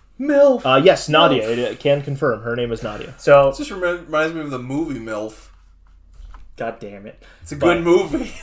But I'm gonna give a reference and then we're gonna move on here. The 2 characters that we just talked about, the MILF characters, are 2 guys who go to Stifler's house parties and just everything, and just start screaming MILF at his mother's portrait. pictures on the wall. And then they just dare each other to make out with it. Virgin things. Yeah, and then all of a sudden, when they find out Finch fucked the mother, he becomes like their god. Oh man, It's a good time movie. I wouldn't recommend watching it in front of friends. I wouldn't recommend No, watching Friends it. is who you want to watch with. You don't want to watch it in front of your mother. Don't watch it in front of parents. I just Unless you're you're myself. Unless your parent is like my dad, who decided that he's going to show me that when I'm definitely not old enough. Fair point. I guess we'll go to my. Yep, go to you. I saw a lot of movies that I shouldn't have as a kid because Same. of him. Mine was the horror movie scenarios. My dad was bad comedies that you shouldn't show a child. Like, I saw Blazing Saddles, I think I was 8. I forget when Ted came out, but my dad took me to the drive-in to see Ted, and his entire excuse was, it's a movie about a teddy bear. How bad could it be? And then he stopped. He was my mom made a similar mistake. And then my difference is I was a year older than you, so the scene where it was the opening scene of the only thing more powerful than a witch is an Apache helicopter. My dad was like, "What?" And then we made it all the way to the Garfield scene, and he went, "Cover your eyes." I said, "Cover your eyes." No. My 2 movies, because I can't see one without watching the other, is Evil Dead 2 and Army of Darkness. They are. Can I just real quick? Yes. I hate the name. The name's bad. Evil Dead 2, which is the sequel Yes. to Army of Darkness. No. Army of Darkness is the third sequel. movie. You're right. Evil Dead starts out as like a, not campy, but an occult horror movie with spooks and stuff. Like couple kids from the local college go up to this abandoned house they know, and they're going to spend the night there. They find the Necronomicon, read from it, summon spirits, and the one person remaining, Ash Williams, which later on you find out his full name is Ashley Williams. That's a dumb joke. That's a good one though. It's from the Evil Dead series, and I love it because Bruce Campbell plays the main actor, and he is the perfect campy horror movie hero because you like but hate him. You have a dilemma of like you really hate him. He plays a good kind of badass but pathetic in some ways type of deal. It's great, but the first one's not really comedy oriented. It's a serious movie, and then for some reason the second one has a bunch of goofy shit happening. Yeah, I just gave up. Yeah, fuck it. Let's just.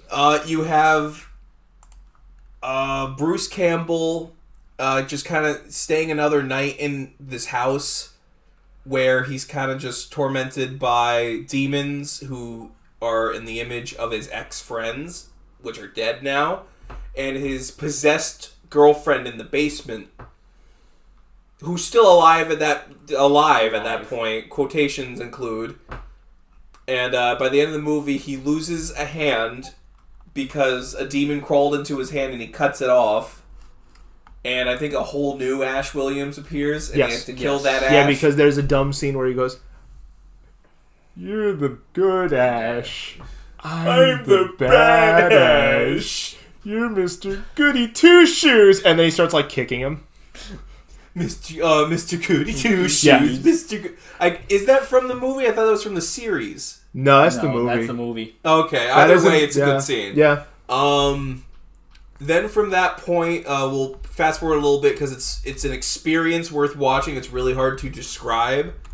He kills his girlfriend, attaches a chainsaw to his arm to fight demons, and then a portal to the past opens up and shoots him into the past, which that's where Army of Darkness picks up because his car comes with him, his chainsaw hand, and his shotgun. His boomstick. It's his boomstick.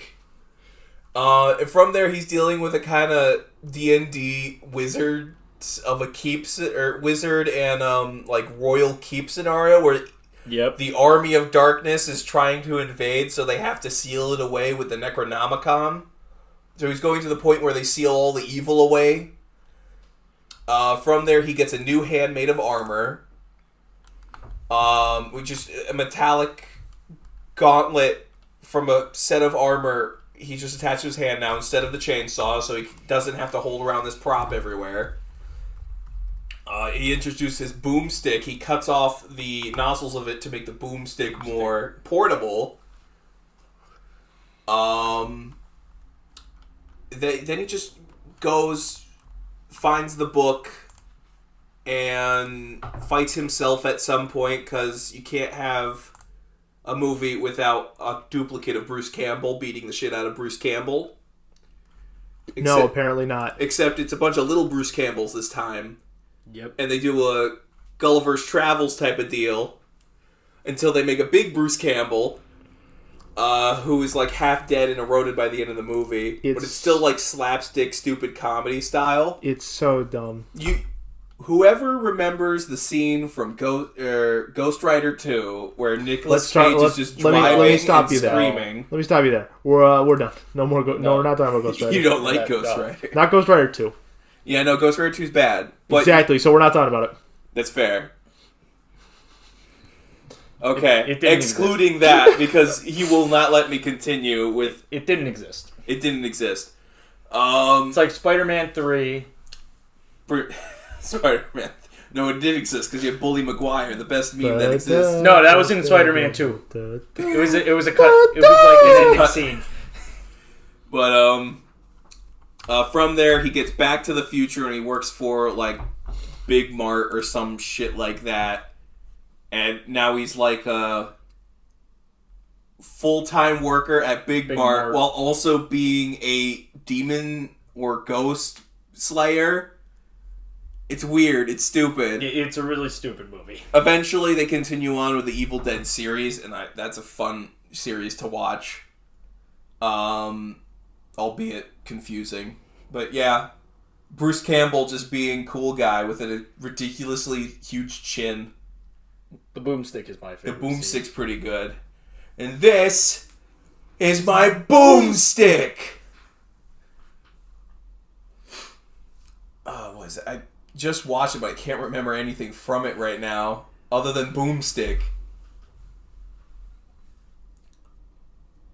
Other than Bruce Campbell just being Bruce Campbell. That's about it. But we can then go to the next movie, because we're... I mean, the only one... very. The only one I have left is Animal House. Animal House is good. It's about a frat at a college, Faber University, in the late 60s, I believe. I think Animal House is 69, right? 69. Yeah. In the late... it counts 69, but it's set during the 40s. Because they're a party frat. That's all they are. They love to party, have fun, they drink... And they don't attend classes. Right, and that the reason I know it's set in World War II is because they keep getting threatened with if they get thrown out, they'll be eligible for the draft for the war. Sounds right, yeah. There's also their ROTC guy reference, I think, makes a World War II comment at one point. No one likes those guys. No. So the whole movie is about this group and all their dumb hijinks. What's my favorite scene, though? I'm a zit. Get it? That's a good one. That's not the horse. The horse. The horse. They want to prank. The one. dean is in love with this. No, it's the ROTC guy. The ROTC guy. Their ROTC guy, which they hate. He's in their rival. Fraternity because he's in like the big, upstanding, like all the real nice, clean people and like real smart people. He's rich. Yeah, he's in the rich one, right? He's in the rich. What it is he really loves this horse. They take the horse, the main guy Bluto, John Belushi, and his one friend that are in the fraternity together. They take the horse, they put it in the dean's office, and they tell this new fat kid named Flounder. They all go by frat names. That Flounder, they hand him a revolver and they say, "Shoot the fucking horse." He's like, "I can't." He's like, "Get in there, shoot that horse." You hate him, right? You ate that fucking horse's guts, right? Yeah, I do. So get in there and shoot him. Oh, it was Niedermeyer. That's right. That's the ROTC guy. The ROTC so guy. He's like, the fat kid goes in there and he's like gonna do it, and he's like, "I can't do it." So it cuts back to he shoots up into the air. The horse has a heart attack because it gets scared and dies. And he's like, "Oh." And then the guys outside before he shoots, they're like, "You put blanks in that, right?" And he just one of them like smiles and then nods his head. And they hear the horse die, and they're like, "Oh!" They run in. "What you do?" "I killed him." And then the one guy's like, "I thought there were blanks in that gun." "I didn't even point the gun at him." "Oh, holy shit! There were blanks in that gun. Holy shit!" And then they Three Stooges away. Yeah, we got to get out of here. As they go running out. That's a good one. Isn't Animal House? There's a Futurama episode that parodies it. Yeah. Does that help? No. Is that where the line Ladder. like a sexual Tyrannosaurus comes from? No. I'm thinking of something else then. Yep. There's the ladder scene. That's what I thought you were gonna mention, where he gets a ladder, puts it up on the girls' fraternity, climbs up it, and he's staring at them as they're changing, and then he starts. No, they're having a pillow fight. Yeah. And then one of the girls starts to change, so he jumps the ladder with the ladder over, and it's the loudest bang, bang, bang, I bang. can't remember that now. And like bang up to her window, and then he's staring at her, and she somehow doesn't see him out the window or even hear it. So she turns. Is it because they're playing loud music? Not in the room she's in. It's actually really quiet. She went to a separate room to change. Oh, so probably sound. I guess proofing? Because she's staring out the window, not able to see him, and she starts to take her top off, and he's just like, "Oh," And then if I recall, at one point she even turns towards the window and still doesn't notice him. That's what. Yeah, that's what he's talking about. And then he falls backwards because his boner pushes him back. Yeah. Other good scenes. I like when they hit Niedermeyer with the golf balls. He's doing training and he's on the horse, and they're the two main guys of the frat. Whatever they're like president. No, it's Otter and Boone. I keep trying to remember this movie and I'm thinking of Van Wilder instead. No. So what happens is they're hitting golf balls and they end up, he's like, your swing's off, let me show you. Hits it right into the Niedermeyer's back of his head on his helmet. He goes, falls off, and the horse now doesn't have a person, so doesn't know what to do. So he just runs and his boot is caught on the horse. So he's just dragging him as he's screaming. It's a good movie. Good movie from the 60s. Very, very inappropriate at times. 100%. That's why I keep thinking of Van Wilder instead. The Pinto sleeps with an underage girl. Yeah. Yeah. I think she was like 15. 15, because he tells her, he's like, I have to tell you something. I have to tell you something too. I'm not actually... I forget. He had like he spun like some dumb like tale about himself. Yeah. He's like, I'm not actually that. Oh, that's good. I'm 15.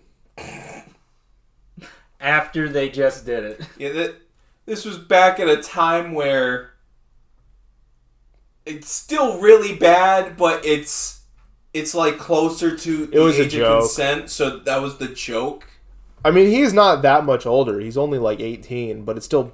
It's still bad. It's still bad. Yeah, it's not like he was like 30, and at one point, Otter... Who is like 20. He's like 20. He sleeps with the dean's wife. Yeah. No, I don't think it was the dean's wife. I think it was the mayor's wife. Either way, it's bad. It's bad. It's really bad because it's also the mayor's daughter. No, it's the dean's wife because he's dealing with her in the bed while he gets a call from the mayor because Pinto dropped the mayor's daughter off in a shopping cart and she's drunk on the front door. I'm going to clarify this now in case people look at me because a lot of those people are chopping up. I'm not defending the joke. I'm saying that's what the 60s felt was funny. You're defending the joke. I was about to say I'll defend the joke. No, you'll defend the joke. It's a joke. I'm not going to... It's a joke. It's a joke. It's in a movie. If it happened in real life, it's different. It's not funny anymore. Like being a movie and scripted, it's it's a joke. It's kind of like when John I'm not defending took that it. one chick and just... Yeah, John Belushi kidnaps a girl at the end of the movie. Yeah. Can we talk about that? I forgot about that. Or when... The last 5 minutes have been nothing but peeking the mics, just so you know. Sounds about right. So, or the one scene where like the kid's like praying for like some like I think it was for like a woman, and then one of the like Playboy bunny girls just falls through his roof and goes, "Thank you, God." Oh no, he wasn't praying for a woman. He was just doing like a generic prayer session, like because he was about to go to sleep or something. And he's like, "God, if you're out there," and he's like just his generic. He wanted a date or something. He's like, I want a date. I think it was more like... I think it was worse than a date, but we'll go... It might have been. So, and then at one point, it's at the ending where the Animal House guys ruin the parade, and so they do something, and a bunch of people just go flying in random directions from, like, the stands, I think. And, or one of the floats, maybe. That was one of the floats. Okay, and then one of them, who's dressed like a Playboy bunny, falls through his ceiling. Thanks, God! I remember that scene. One of the joke scenes at the end. It's also referenced in a bunch of other movies, too. They reference, here's a weird one. The Fifth Element references this movie. You might remember this. Yeah, one. the cab scene, right? Yeah. Nope. Not the cab scene? Nope. It's at the end. It's near the ending. They reference... What they're referencing is Kevin Bacon. Kevin Bacon appears in like 2 minutes of Animal House. It's at the cruise liner. The bomb is... They get alerted there's a bomb. Yeah. And so everyone starts running from the cruise liner, and the guy stands there, everyone stay calm, all is well, all is well. And then the crowd tramples him. Yeah. It's taken shot for shot from Animal House. Oh, shit, I didn't know that. The ending of Animal House, all the people start running from the parade because there's now a big panic, and Kevin Bacon is a cop. And he's, everyone stay calm. One of the... Oh yeah, he's in. He's Yeah, in that like weird military group. yeah, the ROTC. The ROTC. So he's like, stay calm. All is well. All is well. And I did not know that. The That's guy, even better. the ship guy on the development copies the hand motions. As he literally does like this. I need to see that now. We'll pull it up. Yeah, so I was going to say at the end of the movie, John Belushi, who's Bluto, he's dressed in a pirate outfit because they're supposed to be pirating and ruining the parade. Right, yeah. He's doing like this dumb like thing on top of the roof, and then he like looks at a girl and then raises his eyebrows up, grabs a rope, cuts it, fall eyes down, grabs the girl, gets in a car, and drives off. And that's the last you see of him. They do then say, though, like, they have, like, little snippets, like, what happened. He, like, so it cuts, and then a few minutes later, it shows him driving down the road in the car, and it's, like, future senator of California. Yeah. And then and the girl in the back that he just kidnapped is now future Miss Senator of California. And I think, like, Niedermeyer got, like, killed in Vietnam. By his own men. Yeah. was ungracefully killed by his own men. Was it? Yes, he was shot in the back. Yeah, no, but I meant like it wasn't that like Was he shot in the back? I thought they shot him while he was on the toilet or something. Did they say he was shot in the back by his own guys? There was a coup. They performed a coup. Oh, that makes sense. It's so good though. Watch it. I need to rewatch it. We'll show you that scene to specifically so you know. Everyone stay calm. All is well. All is well. It makes sense for the Fifth Element to say all is well, but imagining Animal House doing Well, it's a dumb joke. was- Kevin Bacon's like 20 Yeah. during the movie. If that, he's not even. He's like 16. He looks like he's a child, basically. As we're looking this up, do you want to mention your last pick? Oh, my last pick's great. I'm taking Monty Python and the Holy Grail. That's a good one. It's really good. It's also, I would call it the English king of parody, or it's English Mel Brooks. Yeah. Like it's Europe's Mel Brooks. It's the best way to phrase it. Probably pretty accurate. And the entire premise, satire, not parody, satire. That's the word I was looking for. Oh, it's partially parody, but yeah. It's partial parody, but it's mainly satire. But Yeah. the best way to describe it without ruining the whole movie is LARP gone wrong. Well, that's what happened. That's exactly what happened. It was based on a real story. Yeah. The real thing, what happened is, if you don't know, at one point near the end of the movie, the cops show up. Yeah. The joke, it's because they were doing a LARP. The actual people, before filming the movie, it was based on this. They were doing a LARPing session. That got so bad and out of hand, the cops were called. And they decided to turn that LARPing thing into a movie, and that's where the whole premise comes from. And the ending Pretty joke funny of the now. cops showing up is based on the fact that the cops actually showed up. That I did not know. That's a real story. It's a really good one, and it's really. I have trouble watching that movie all the way through because I get bored like towards the end. It takes a certain type of comedy. If you like The Office, you'll probably like this because there's a lot of deadpan and not a lot of. Where other movies, you can like imagine a laugh track with the joke. Holy Grail is one of those where it's just silence, and you could tell it was meant to be funny, but it's like awkward. Like It's a flesh wound. Like the flesh wound thing. Like the first couple parts of it are funny, and then it just kind of gets awkward. Like you feel bad for the Black Knight. Don't I don't have much it's- to say. And then the rabbit. The Rabbit's my favorite scene. The holy hand grenade. That's my favorite. Yeah. The holy hand grenade that's then referenced in a lot of things from that word. Fallout. Worms. Fallout references the holy hand grenade. Yeah. I forget which one it is. I think it might be 3, where the holy hand grenade is an item. Worms, it's an item that you can use. Mm-hmm. It's very popular, and I just wanted to bring it up because it's very. I like it. Is there We are the Knights of Knee! Are there any honorable mentions we want to talk about real fast? Then we'll end Before on the behind. finale? Yeah, then we'll end on what would have likely been all of our lists near the top, which we let Harlan take. Honorable mention: The Mask. The Mask. We kind of mentioned The Mask Really earlier. good. The Mask is a comic book movie. It's based on comics. Jim Carrey plays the guy. I forget his character He's name. the best But actor. he plays the He pulled at that time. plays for the it. guy who gets the mask, which I think is he just called. did Ace Ventura 2. Which Yeah, is I why think- he got the part. Yo. That's Do you remember what the character's Jim- name is for the mask? I don't remember. Something Killer is his like actual character name. The mask itself has its own name, and I'm not talking about the mask. I don't remember. It was like some basic. I would say Ghostface Killer, but that was a rapper. That's not him. I don't think it had Killer in it. It did. in terms of comic book. I don't know if they stated it in the movie, but that's like who he's essentially portraying. He gets a basic name for his like human self. Yeah, I can look up the Stanley Ipkiss. Yeah, that's his basic name. I'm trying to remember what his like character is. Holy shit! I looked at Peter 1994. This actually came out the same year as. You remember Ace Ventura. Dorian, the guy who's trying to overflow his Dorian Gray, right? Overthrow his mob boss. He looks like a scarecrow now. Yeah. Like, look at that dude. He gained an inch to his neck. What the? You got Cameron Diaz. I don't think the mask has a name. Ben The Mask Stein. has a name. He gets his own name to use, which they use in the comics more. The Mask is just named after a god. It's Loki's mask. Yeah. Yep. That's not what I was talking about, though. I was talking about... I don't know. I'm thinking like Green Nightmare or some shit like that. Might have been Green Face, something like it.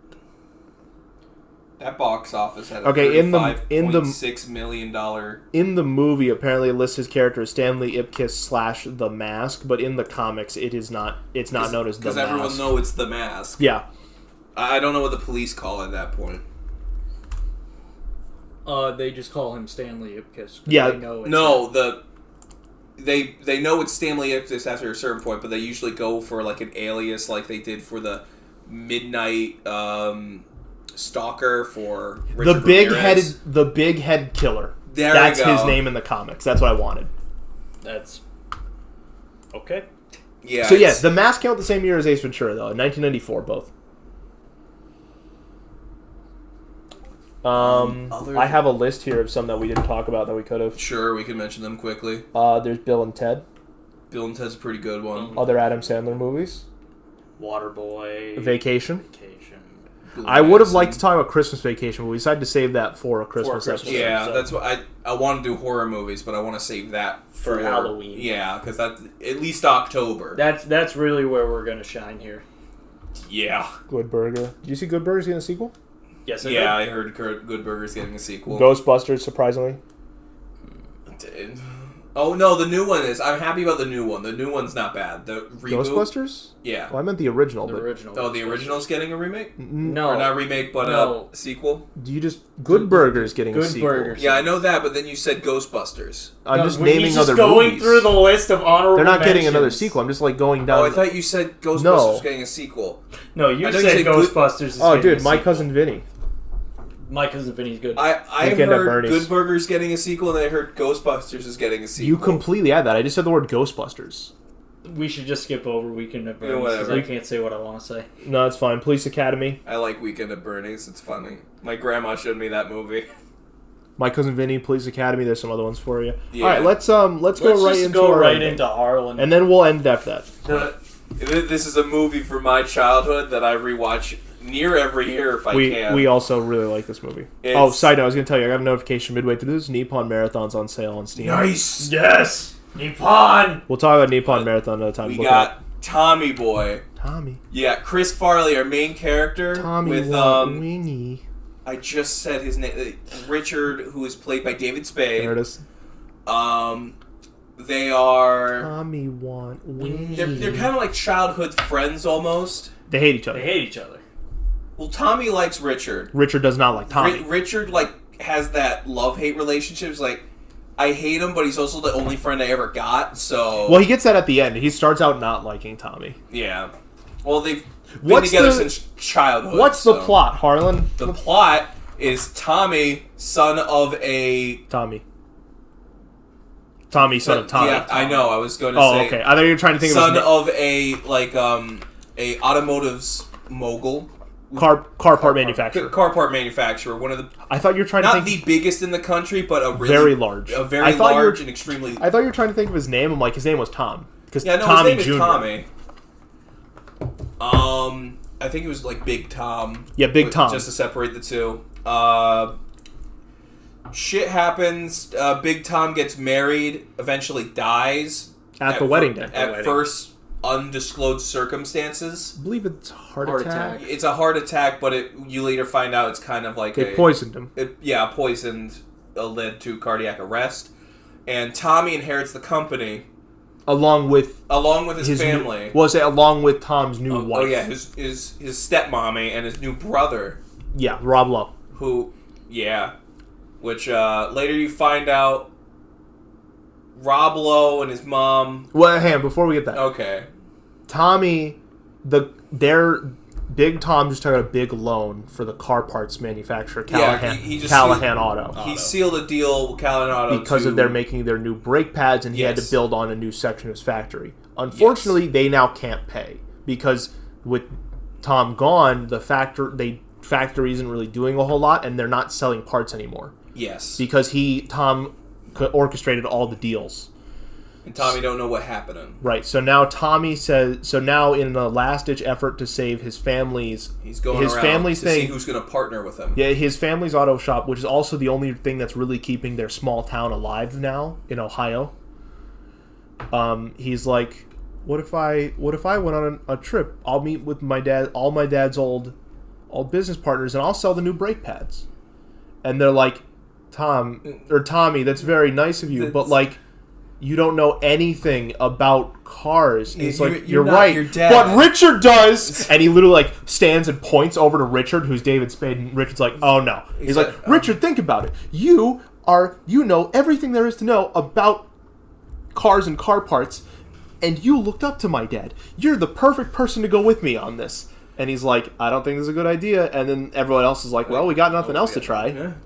So Tommy sells all his shares off to hold the bank over for some time. Yes. And goes on this road trip. And the movie is about him and Richard's road trip around the country to try and sell the car parts. Yeah, trying to make sales and partnerships. And it starts out poorly. Richard is too stiff and stilted and just basically flat delivering information, and no one wants to hear it. And Tom is an idiot. Tommy's an idiot. Tommy, we forgot to mention this. Tommy went to school for like what, 8 years? Yeah, because he's like, there's a line early when Richard picks him up from the airport when he's home. It's like, I went to school for 8 years. Yeah, those are called doctors. Bunch of people went to school for 8 years. Yeah, those are called doctors. Yep, that's it. You got M&Ms in the intake. It's fine. They got a thin candy shell. Surprised you didn't know that. Your brain has a thick candy shell. Your brain is... What? Shut up. Okay, back to the plot. Back to the plot. They just go around. Eventually, they get news that they're gonna fail. They're gonna fail unless they have like a week or two. And they have like 3 weeks, I think. Yeah, it's going bad, and they haven't had any sales. And at this point, Tommy starts to turn it around because he really gets like the art of selling. He doesn't know shit about these brakes. That's where we also got to do sidestep to his stepmom. Yeah, his stepmom. It's revealed. You good? Yeah, it's revealed that Rob Lowe and his stepmom are actually married. They're just doing a big con. And this is not the first one. Definitely not the first one. And they're wanted in a state. They're trying to sell to the competing company. Who wants to buy them out because they're just doing that monopoly thing of just buying everyone out. Zelinsky. That's the competing company. Dan Aykroyd. Leader of Zelinsky Auto. Gotta love him. Oh yeah, that's it. It's mainly he's just like that stupid fucking not stupid business guy, but that just overly charismatic of people love him. Gotta love it. Babies kiss them. Gotta love it. Yeah, and then he's a huge asshole when he's not on TV. Oh, 100% big asshole. So, essentially, what happens is Tommy makes all the sales because he gets real good at selling now, and he gets real good at talking to people and all, because Richard helps him get over his fear of, not really fear, but, he's so nervous that he trips up. He's awkward, and he discovers that he should stop trying to communicate with him like his dad did, and information, trying to connect to them like on a personal basis, all because of... there's a scene where he wants to get wings from a restaurant. Tommy want chicken wingy. I don't think he says chicken, but Tommy want wingy. wingy. Oh yeah, Tommy want so wingy. What happens is to the waitress, he's like, her name's Helen, he's like, and he gives her like this almost like pep talk speech of like why, like to give him the wings, because she's like, we just closed the kitchen. Well, I can't give you the wings. It wasn't a pep talk. It was, sorry, we closed the kitchen down. That's okay. Life keeps shutting me down. It's like, you gotta keep getting up and get behind the saddle. And he pulls his hair. Yeah, and his hair is frayed out. It's like, you're sick. Let me see if the... He's like, what I'm trying to say, Helen, as his hair is like literally pulled out in every direction. Yeah. People like us gotta stick together. You're Waitress sick. just goes, you're sick. Let me see if the chef's willing to cook up the... Let me see what I can do about those wings. Yeah. And then he's like, hey, thanks, Helen. Tommy want wingy. And then Richard has like... goes, why don't you do that? Like, do what? Sell like that. Because so what if we didn't get the wings? I still have that deep dish in the back of the trunk. He's like, yeah, but that's what it takes to sell. You were comfortable. And like, that's the gimmick. You're comfortable. It's like you connected with them. It's like, oh, and then they set... So he figures it out. They made sales, but they didn't make enough sales. No, they make more than enough. What happens is Rob Lowe goes into the girl who sorts all the files, and he fucks Tommy's up love interest. Yeah, he fucks up all the order numbers on her computer, so a bunch of people order numbers and sends them to the wrong place. Yeah, so a bunch of people cancel. Yeah, and then the factory's about to go under, so they're going to sell to Zelensky. But then instead, Tommy has a plan. Tommy has a plan where they go to Zelensky. Tommy's basically ready to give up, and the girl ends up finding out because her brother's a cop. They mentioned that earlier. That this is a scam by them, and so she flies out to somewhere in California where Zelensky's located to meet with Tommy. I thought it was New York. No, because they're in Ohio. His place is actually in Ohio. They go to, I believe, California. Okay. Because I remember looking like streets of New York rather than California. I think it's like San Francisco, maybe. I'm not sure. San Francisco makes sense. So either way, then they're like, she tells him the whole thing once they get there because Tommy's ready to give up, and he's like, so, and then Richard's like, they're bogus. She never married your dad, and he's like, she never married my dad, and he like connects the dots, and he's like, oh, that means I own all the shares still. He's like, looks around, he's like, I gotta meet with Zelensky. I've got an idea. Just has a bunch of road flares to his stomach, as if they're dynamite. Yeah, and he puts Richard's like watch on the front. He's like, "Everyone, listen up! This will only take a minute." And then he gets his way into Zelensky, thinking that they have he's strapped a bomb to him, and then he basically tricks Zelensky into letting him keep the factory. Yeah, because wasn't it all like he was trying to he's on him TV as a person on the elevator, and then he meets with the press. Gets the idea, well, if he's that type of guy, I'm going to mention, like, well, she may not own all the shares, but I'm willing to cut a partnership with you. He doesn't mention that there. What he does is he tries to make a sale for all your town is going to... Yeah, he's like, my town will go under. And he's like, and you, as you claim, you buy, what is it? I buy some American car parts for the American man. For the American working people. Man. He's like, I'd be honored to have your car parts at my auto stores. He's like, thank you, Mr. Zelensky. And then they cut, and they're like, that's going to make a great story. And the news team goes, he's like, and they're like, so, get this kid out of here. He's like, I'm not selling you this story. He's like, oh yes, you are. And then they reveal that he actually owns all of it because they never married his mother. Yeah. And then happy ending. Yeah, and then Rob Lowe goes to jail. After getting beat up by a car. What's your favorite scene? Oh no, it wasn't beat up by a car, by an airbag testing shit. Yeah. What's your favorite scene? My favorite scene is probably the chicken wingy one is pretty good. Chicken wingy. Where the Tommy want wingy. Where the deer wakes up in the back while that's a great one. A good one. I know my answer. I have my answer. I want to know. My favorite one line-wise is housekeeping. Housekeeping, fluff pillow. Ah shit. Yeah, I'm gonna give two. I'll do the one, then I'll see if you take the other one that I've taken. Housekeeping, put chocolate on pillow. No, go away! I'm sleeping. You want me to suck you off? What type of hotel is this? Walks up in his tidy white with like donut print on them. Yeah. In like a white t-shirt. What? No, he has a towel. Yeah, he's got a towel over the bed sheet or some shit. Yeah, and he goes, And Richard opens the door. He's like, "Oh, it's it's you." you.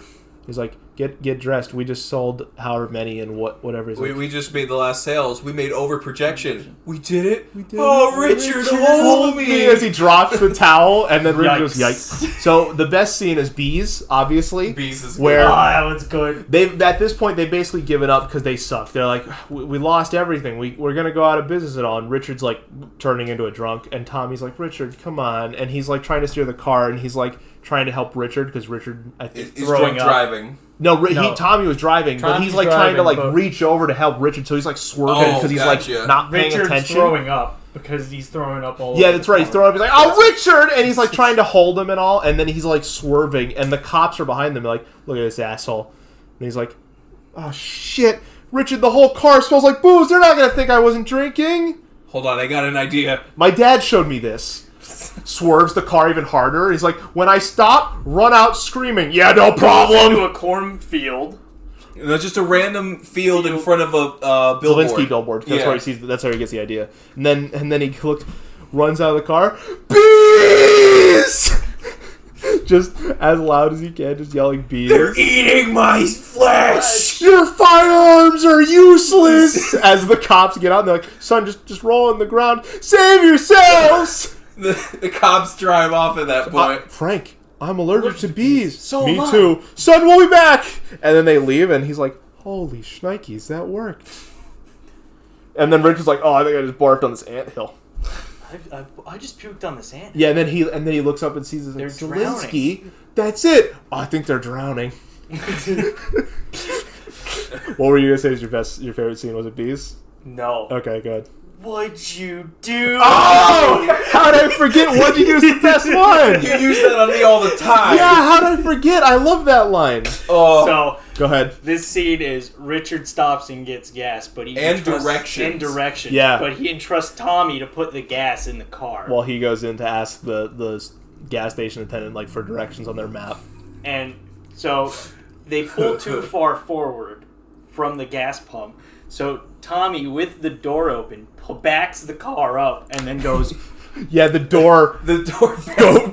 hits the door and it just goes straight forward, and he's like It cuts to Richard just arguing Arguing. with the guy. arguing with the guy. arguing And with- meanwhile, you see Tommy in the background. He's trying to running. force the door closed.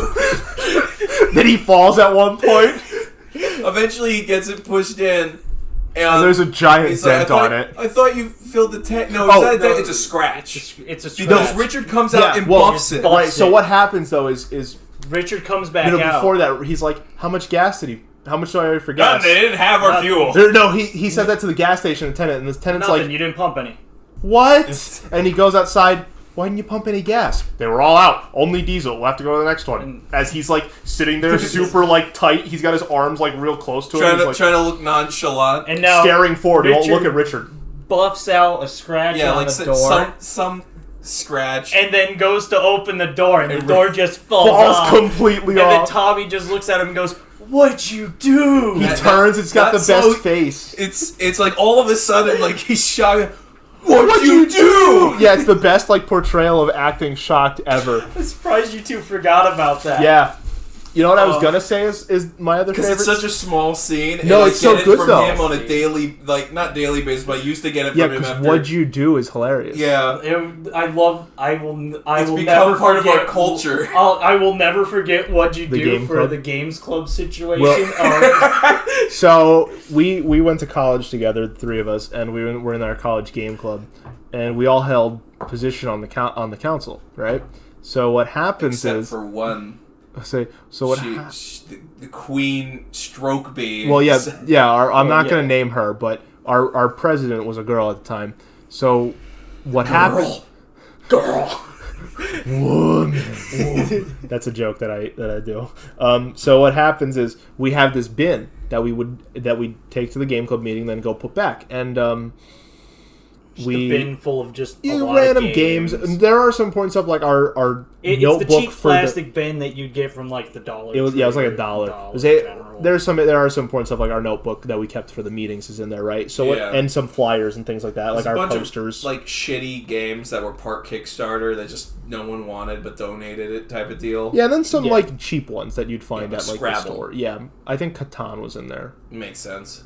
Munchkin Munchkin was in there. Betrayal we had. Yeah, a bunch of cheap stuff. So either way, what happened is it's late one night, and now we're there like hours after the meeting ended. It's dark at this point. Our meeting was at like 4, and we're like screwing around. I think it was like 7 at night. Yeah, it was like 7 to 8. Getting ready for the all night? Maybe, but I think we were just there dicking around. We were just hanging out. We weren't like doing anything. We were just hanging out in the room. And so, we got to run the game bin up first before we leave. Like, yeah, all right, let's go. So the 3 of us and another guy that wasn't in the council, but he's a good friend of ours. We picked up the bin. We go. We cross. Our building we were in. We had to cross a little bridge over a gap. Cross the bridge. Go in the main building. We were going to take the elevator up from the ground floor up to the 3rd floor because we had to. The college is built on like a big slant. So then we'd leave that and go to the security building because our office our counselor was the security guard. So they would keep the bin there. So we're in the elevator. We go up. Make it happen. No, 2 of you go up. The 2 of us take the stairs. Yeah, me and the other guy take the elevator. And did you have the bin or did I have the bin? You had the bin, and for some odd reason, you didn't go to the 3rd. You went to the 2nd, and I also went to the 2nd with Harlan because this is where everything went down. I'm positive it was game club night because I remember the reason why we were there so late is because we were setting up for the all night. No, we were just there, just like it might have been out. Near the all night, but we didn't actually do any setup for it. Like we were just there, chilling out in the room, or we were cleaning up. We were because we were in the game club room, and this was when it was down in the building. Yeah, 14. but I remember on the 2nd floor, that's where we always had. The all night. But that's why we weren't there for that. We had to cross the bridge with the bin. Yeah, we ran over like assholes to like press the button so that the elevator would open on the 2nd floor. Oh yeah. And then I threw the bin out. You threw the bin out. Then I threw it back in, and then you threw it out, and then I threw it back in. You just basically punted it in towards me. I went to go stop it with my foot, and then shattered. I didn't. Shatter's not quite the right word, but it basically like split almost in half. And we're like, I just realized. What's up? Oh yeah, we gotta fix our calendar. We gotta fix the calendar. So we're like, Loba. So we're like, oh shit, what do we do? And we're like brainstorming, like shit, what do we do? We gotta drop this bin off, but like, what do we do? We can't. We shouldn't have been the ones to break it. And then the plan was, we put like shitty Scotch tape on it so it'd hold. That you couldn't see the Scotch tape. Yeah, clear. From afar. So what would happen is we were going to wait till the game club president, the next meeting, went and picked up the box. It would break in her hands. She was going to come in with it. And we were going to Tommy Boy, "What'd you do?" to her. And then it got ruined entirely because we get there and we're ready for this plan, me and Michael, the next week. And Harlan gets there and he's all smug and we're like, "What's up?" He's like, "Nothing." What's wrong? Nothing. No, I say I didn't do it to make. No, you told. Yeah, but you didn't. You didn't want to tell us why that you told her yet. So you were like acting coy about it. I didn't know about the plan. That's half the reason why. I know. But what we're saying is with you right next to us. Yeah. So what we're saying is, at the meeting, you were trying to be coy because you didn't want to let us know that you had already told her that we broke it. You were like, no, I didn't say. Words never left my mouth that you broke it. No, I know. I didn't do it. Right, but no. So what happened though is you were trying to be coy that you like kind of told her that it wasn't used, but you didn't want to tell us that. So we're like, "What's up?" And you're like, "Nothing." Yeah, because it was funnier in my head. Yeah, just have you blame all fault. So what happens is she comes in and she goes, "Ty, Michael, why'd you break the bin?" We just both the dumbest faces possible. We just both look at each other with the faces of, "How'd she know?" Yeah, and Harlan told me, and then Harlan went, "No, I said I didn't do it." And then we got pissed and yelled across the room in this small like classroom that we repossessed as our game room, right?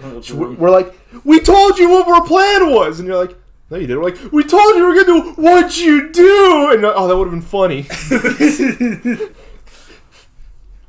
Oh fuck! That was such a stupid situation. Did you say your favorite Tommy Boy? Yeah, scene? no, I didn't hear your thing then. No, we told it to you, and you either forgot or didn't hear. Oh, I probably forgot. But it was such a. It was Yeah, such because I said, situation. "Oh yeah, that would have been funny." Yeah. Because the reason I probably discarded in my head because it sounds like one of those things like, oh, they're probably going to say they're going to do it and you forgot thought about you were it. going to get you thought you were going to get blamed. That's what you why, told us. That's why you told me. The only thing I said was It wasn't me. I didn't do it. Whatever happens, I didn't do it. Right, and she figured it out. So, did you say your favorite Tommy Boy scene? Because we're at Yes. we're well. I over said time. mine. We're almost double. I said mine. You Okay, said I did yours. yours. So, and I'll give one more Tommy Boy scene that we like, and then we'll wrap it up. Is it the cow tipping scene? No, that's a good one. It's that's when they're in a hotel in I think Chicago. Oh, They're- the woman. Yeah, and then Tommy's like, "Come on, Richard, we gotta celebrate." He's like, "I can't celebrate. I gotta finish up these documents." He's like, finish up these documents. well, I'll go get us a pizza. You finish that up, and then when I come back, we could celebrate. All right, fine, Tommy, just go. Now the only question is, do I get deep dish or thin crust something? He's like, the salesman is leaving the building because he just sold his first sale, Yeah. and then he closes it, and he's like, I can't with these. And then so like Richard's like, I can't with these curtains. So he goes to close the curtains, and he looks outside and he sees a woman at the pool alone, and she's fairly beautiful. He's like, oh, and then and then he's like, Tommy goes by, tries Tommy, to hit on no, her. get out! What are you doing? Don't use the weightlifting line. Do you know where the weight room weightlifting is? And she like shakes her head. He's like, no, good, get out, go. He's like, God, fuck. And then Richard starts talking, so he's like, yeah, you're a good girl. And she like looks around. He's like, no one's around, don't worry. And then she takes her top off. He's like, those are real. Oh, and you hear him like unzip his pants as you see that he's basically closed the curtains, only his head is peeking out. And then the door opens and he like jumps back in the bed as quick as he can. Doesn't she go to like? She jumps in the pool. I thought she like went to go do a like remove the bottoms and then the door. That's probably that's what happened. And he's like, Tommy's like walked in. He's like, Richard, The pizzeria was closing. Richard, what were you doing? doing? Nothing. Documents. Now that's strange because when you need your briefcase and your briefcase is over here. Oh yeah, let's just go to bed. Hey, there's a pretty lady outside. I wonder if she's dating one of the Yankees. Well, no, don't care. Oh, maybe she's with that funny comedian. What's his name? Buddy Wackett. Yeah, it's great, Tommy. Let's go to bed.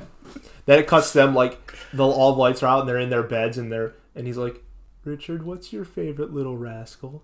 Mine's Spanky. And shut up, Tommy. Such a good scene. I was thinking that, but I couldn't remember the whole not lyrics, but the script words, right yeah. for it. Right. Oh, fuck. That's such a good scene. I love it. All right, well, we're going to wrap up because we almost hit double our time. Woo! Yeah! You know what would have helped if it didn't get that far? If we didn't do an unboxing on the podcast. Hey, fuck you. It was great. Shut up, you whore. It was great, especially Ty's expression. Just a What the what fuck the is this? fuck? No, I went and pulled out the coin. I was like, that sounded great when you could hear me doing that. As we're explaining Killer Clowns? Yeah, We were just getting into Killer Clowns when he started opening. yeah. And it lasted for like 3 whole movies. Anyway, this has been round 1 fight. What's our next? I'm Ty. We could do.